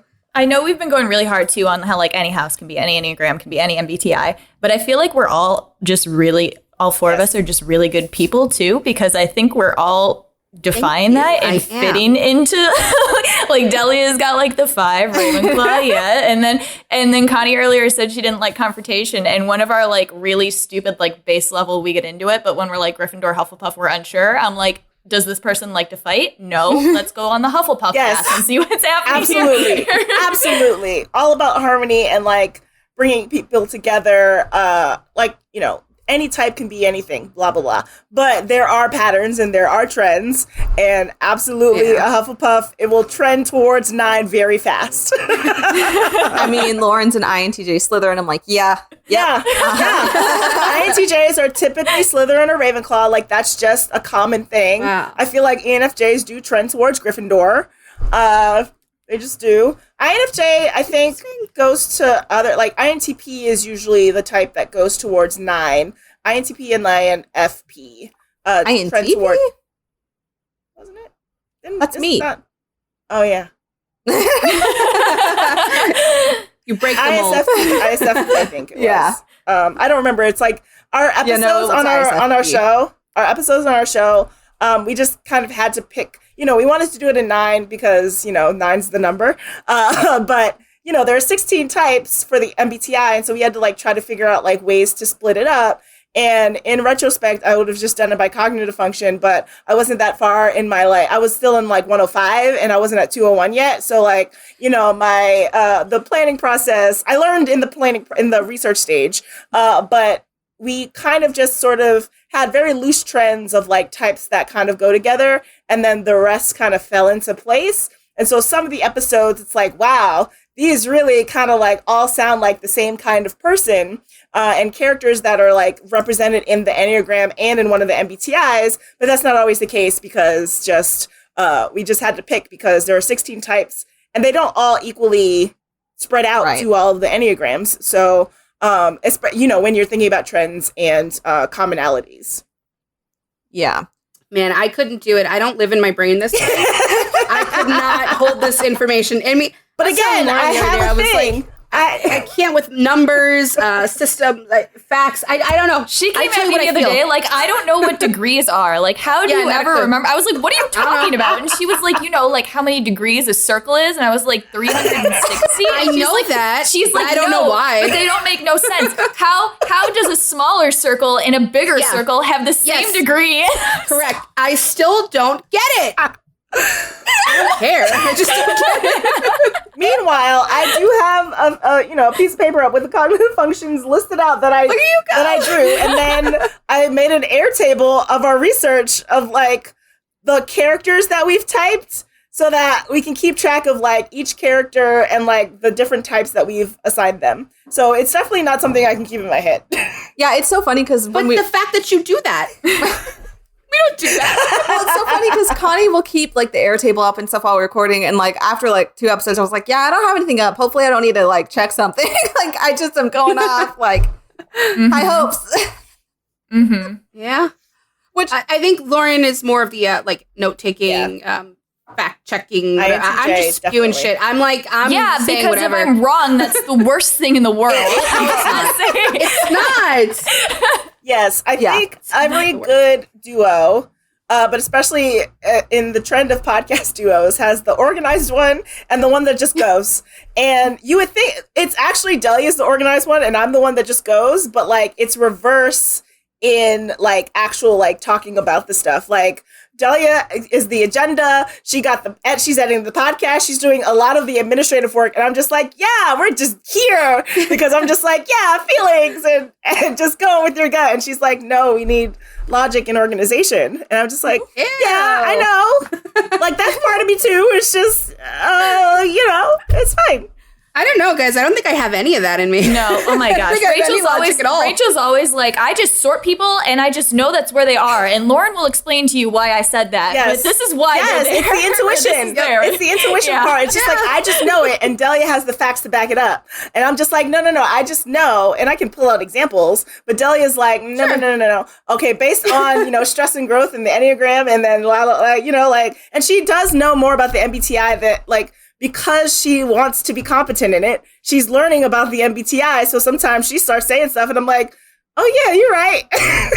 Me too with the sorting. Yes. Yeah. No, seriously, we promised fighting. I was like, we're gonna fight, and we have agreed on every single character we've sorted except one. We've said we won't fight. He's 4 years old, so it's a hard one. Yeah, he's not a kid, but he's a 4-year-old entity. So yeah. Is it Vision? 4-year-old entity. No, we did Vision. Okay. Although that entire Vision. episode is me explaining to Rachel why Vision isn't what she said because she didn't get the plot. But well, she was like, White Vision and Vision are the same person. Yeah. Yeah. So it's like, that's a Ravenclaw. They're fighting with themselves. Who better to fight with themselves than a Ravenclaw? It's a totally like, Delia, if you could just pull yourself out of yourself and argue something with you, wouldn't it make the most sense? I mean, I do that anyway. Come out of that. Yeah, exactly. Yeah. But I mean, if you could have a physical Delia in front of you, have a conversation. Oh, absolutely. Or something. Oh my gosh. Do you know how? Wait. That's But Rachel, that's how like introverts think. Is that we're always having a conversation with ourselves in our head, and that's why you're like, you needed to be an external. Do you not know that? You needed to be an external person. You needed to be an external person, but we can do it in our heads. Sam Winchester talking to himself, his soulless self. I thought he was like a little ass of a Slytherin. No, I have to talk to someone to figure out my own thinking, and then I'm like so grateful for it. I'm like, oh, thank you for telling me what I think. Now I got it. Now I can move on. And sometimes you don't even need the other person to speak, do you? You just start talking. No, I talk to myself. I can talk to myself out loud. I have to work things through out loud. We do it in our heads usually. She had a whole conversation with me where she was like, when I'm doing this, you need to be more expressive with your responses. And I was like, I don't have a response to give you because you're doing it on your own. She's like, yeah, but you need to be like excited about it. Like, I can't just have you going K every time I read out a paragraph. And I'm like, all right. Last night I was at the 7-Eleven and there were these two, just what I assume to be fuckboys, okay? Standing outside of 7-Eleven, drinking beer outside 7-Eleven, just like staring at me, watching me pump my gas. And I'm like, yeah, can I help you? And they're not responding. They're just staring at me. And I was like, Lauren, I'm just start taking pictures of them. And I sent her paragraphs. I was taking pictures. I was like, oh my God, I'm gonna run them over. Like, I was freaking out. And she just goes, okay. Right. Cool. Not the energy you needed in a unsettling. No, she's not. She doesn't match my rage and that I constantly feel and that I run on. She's rejecting anger. I don't. Yeah. Yeah. She's like, I'm gonna run them into the gas station for looking at me like this. I'm like, okay. Do what you have to do. Basically, it's like, well, I'm sure it's worked before, so. What are you gonna do when I do run someone over, Lauren? I'm gonna not tell anybody that I was in that DM. No. I'm gonna show them the DM and I'm gonna say she was complicit in my. Well, I don't know. I just feel like a walking nightmare of a person stereotype because I'm also a Leo. Wow. So I just feel like it doesn't stop. Whoa. Yeah, it's like, I know, it's terrible, right? Oh my gosh. I'm a Taurus and like that, it does track, but because, there's the stubbornness, there's the like food, naps, like very chill, but also like, I just want to be resting. Eating a burrito. Like, my energy. No, I don't have a rest function. Like, I am all rest. Always. I'm all rest. And I don't know if, Lauren, do you have a rest function? Because I feel like you might not as an INTJ. Because INTJs like to be working all the time. Yeah. Also in Aries. There is, and I'm an Aries. I was trying to think. Wait, before we get into astrology, I was going to say, too, like, the Slytherin thing as well. Earlier when I said I just like throw all my anger on Rachel or whatever, it's like the neutral state Slytherin where I'm like, I don't need to be on for anybody in the future to need to like me for me to get things from them. Like I'm just being my the Aries thing is bad. Aries is just like everybody's dumb. Why are they saying the fire things? Comes like, out. That fire sign comes out real strong. I was freaking out because our friend, she also is the co-founder of Black Girls Create, the host of Wizard Team, Bayana, is an Enneagram 1 INTJ Aries. Yes. Wow. She's a Ravenclaw, but Okay. Wow. Okay. Well, logic for sure. Yeah. yeah. And that's why I was like, wait, no way. Yeah, that tracks awesome. a lot. That tracks a lot. Man, we tried so hard to be like, don't worry. It's not, you're not in a box. It's fine. I am the box. I'm like the box. You Google the box and you get a picture of me. Or just ENFJ to Leo. Oh my God. I could have played that little man, in that movie about the feelings. Yes. Red. Anger. Inside Out. Inside Out. Yeah, just anger. Oh, yeah. Inside Out. Yeah. I am joy, but like in sadness's body. Because I'm like chill, but like I'm just like, yeah, let's be happy. But like I can present like chill externally, Yeah. That's cute. Yeah, I don't have as much energy because I'm more like, I want to chill. I don't want to be doing things all the time. I want to be napping all the time. Right. Yeah. No, I don't have a rest state. Like there needs to be something that I'm working towards. Like I need to be going towards something, or it's what is the point of me? Yeah. This is why we fight so much for fun too. Right. Like, it's just we really do just start arguments with each other for fun. Mm-hmm. That's want to debate things, and I don't know if it's a fire sign thing. I don't know. Probably because Delia and I do not do that. We were like, because we strongly believe we're right. So like we know that people are going to disagree with us, but like neither of us are really like the arguing type. So it's just like, you're just wrong. We're not going to like fight with you about it. And if we do fight with you, it's going to be in very long measured paragraphs about why you're incorrect, which I did the other day because the two of us shipped Zutara, and my friend. Oh yes. My friend was like, it doesn't make sense. It's very Draco Hermione. And I was like, no. What we're not going to do. And so I just like wrote out some measured paragraphs. Like, no, even I know Zuko's not Draco. Right. Like, I'm just like, no. What we're not going to do is compare those two. Because again, in terms of writing, one got a redemption arc and one did not. And that means a lot for why the female character, the type 1, would be with Zuko and not with Draco. It just no. So but I pick my battles. I don't do it all the time because my inertia is rest. I felt my face getting red when you said it. That's the exact opposite of me and Rachel, because we like invite people to fight with us because we're like, oh, it'll be really fun. But then they do, and then I'm accidentally really invested, and I get genuinely mad that somebody is not seeing why what I'm saying is correct. It depends on how they come at you. I was gonna say, I don't know about Rachel, but like now I'm thinking about this more too, about like rejecting anger or whatever. I like will actively, people will like call me out on the timeline, like they're talking about sorting people, and then they'll tag me, and I'm like, I literally can't enter this conversation because you guys are having a fun time, and I will get mad. I don't want to come in there with that energy. Yeah, I don't like I like discussion. Like that's how I see it, which is probably like people are like, that's what people like to argue say. But I don't mind discussion, but also like I just inherent like we've done so much work to come to our conclusions that I'm like, yeah, but I already think I'm right. Like there are some like it's come up a time or two where I'm like, oh, that is an interesting, if you can like explain to me your point of view and like be like, this is how I got here, I could be like, oh, that's really interesting. I still disagree, but that's interesting. But usually it's just like, yeah, well, Zuko's moody, so he's a type 4. And I'm like, that's not how this works. I can't entertain it. Yeah. That's not how What this is works. his type? Zuko's? Yeah, well, we could say it's fine. We've said it in other places. Oh, and it's on our Instagram. But yeah, he's a type 9 is how we've typed him. Oh, so interesting. Yes, it's interesting because he's a 9 wing 8 because everybody's like, he's so angry and blah, blah, blah. But a 9 wing 8 will, while I said 9s are conflict avoidant, with their wing 8, they will let their anger out in order to resolve conflicts. Right. It's less about avoiding it. So as a 9 wing 1, I will avoid the conflict at all costs. But because I am seeking harmony and peace in the situation, but a 9 wing 8 will like confront the situation because it will dissolve the conflict and then create peace and harmony. Right. Gotcha. Yeah. So, how do you function like that without yelling at people and arguing? Passive aggression.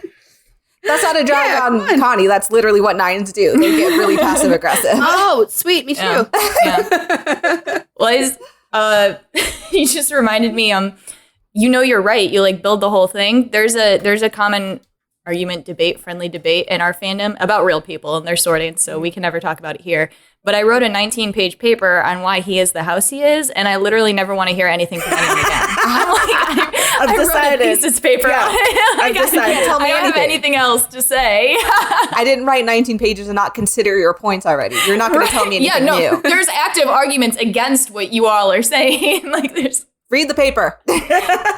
Yeah. We do that. We're like, listen to the episode. Like, we don't have anything else to add. We said it all. So, yeah, some of those comments about the Steve Rogers, so then they were like, I've never seen such a terrible nerdy take in my life. I was like, all right, man, you got to listen to the episode. Yeah, I was know what to tell you. Y'all should just listen to the episode. Like, I just don't like the fast takes. Because also, we use Enneagram, Instagram more than we do Twitter, because that's like where a lot of Enneagram and MBTI content is. And like we follow a lot of other like Enneagram MBTI accounts, and they type characters too, to varying degrees of success, in my opinion. But reading the comments is so like I stay out of it, but people will be like dragging these content creators like, wow, how dare you? He is so clearly an I and blah blah blah blah blah. And then I'm like, okay, well then why? Because this content creator just like gave you like slides on why that they are the type that they are, but you're just here dragging people. It's just because I live in logic, I'm like, if you're not going to come to me with your points and explain why. Mm-hmm. All right. Now that we have had our personalities ripped apart, and some of you at home, maybe you have too, and we know you enjoyed it, please tell us where everyone can find you. Take it away, Connie. Plug yourselves. You can find me on Twitter and Instagram at Constar24. You can also find the Nerds Are Typing on Twitter at Nerds Are Typing, and on Instagram at the Nerds Are Typing. And you can find me. Counts, man. Yeah, the character counts. It's rough. And you can find me on Twitter at Delia is Typing. No relation, just a coincidence. Really? Yeah, I did that for the reason you originally thought the Nerds Are Typing was named Nerds Are Typing. Like, I'm just on the internet typing whatever I want to say. So I'm going to be Delia is Typing, because I used to be at Delia Dumbledore, but then I broke up with that fandom a little bit, so I had to rebrand. And so that's what I picked. And then in planning our podcast, it just so happened, I was like, wait, this is a cute idea. And then I was like, oh, well, that's going to seem... Yeah. I definitely thought you made your Twitter with the podcast in mind. I have thought about changing it again, but I'm not creative enough to come up with yet a third. So, but it just matches and fits so well now. Yeah, people can find you so easily. Exactly, which is what we want. So, yes. Thank you so much for being here. Yeah, y'all are about to start doing characters, so I'm really looking forward to that as well in your season 2. Yes, so very excited. Yes. Yeah, I'm very excited. I love listening to it. Thank you. We learned so much from you. Yes. Well, thank you guys for having us. Yeah, thank you for being here. Thank you for the dragging, even though I know maybe you were uncomfortable with it. It's okay. I'm totally fine with it. You can yell at me, tell me I'm terrible. Never. Types are neutral, and they're all great. We will take that with us. Types are neutral, so no dragging your own type at home. Yeah, everybody's good. And do it. And we will see everybody else in the next 2 weeks. It's Hannah's birthday episode. So we're doing Star Wars, the OG trio. Yeah, very excited. Ooh. I'm excited. Rachel is upset, but it'll be fine. Anyway, thank you for listening. Bye. Bye, everybody. Bye. Thank you for listening to Sort of Brilliant. If our sorting choices inspired any rage or excitement, we'd love to hear from you. We're open to feedback, suggestions for characters to sort, and solid counter-arguments with citations. Never forget your citations. You can find us hanging out on Twitter and Instagram at SOB_pod, or shoot us an email at sortofbrilliant@gmail.com. And since we're not above begging, please rate and subscribe to Sort of Brilliant on Apple Podcasts, Spotify, and wherever else you listen to podcasts. Please share our posts on social media, and if you're a Gryffindor, maybe you'll inspire sorting fights among your own friend group. The theme music is Hot Shot by Scott Holmes. Can't wait to sort with you again next time. Bye!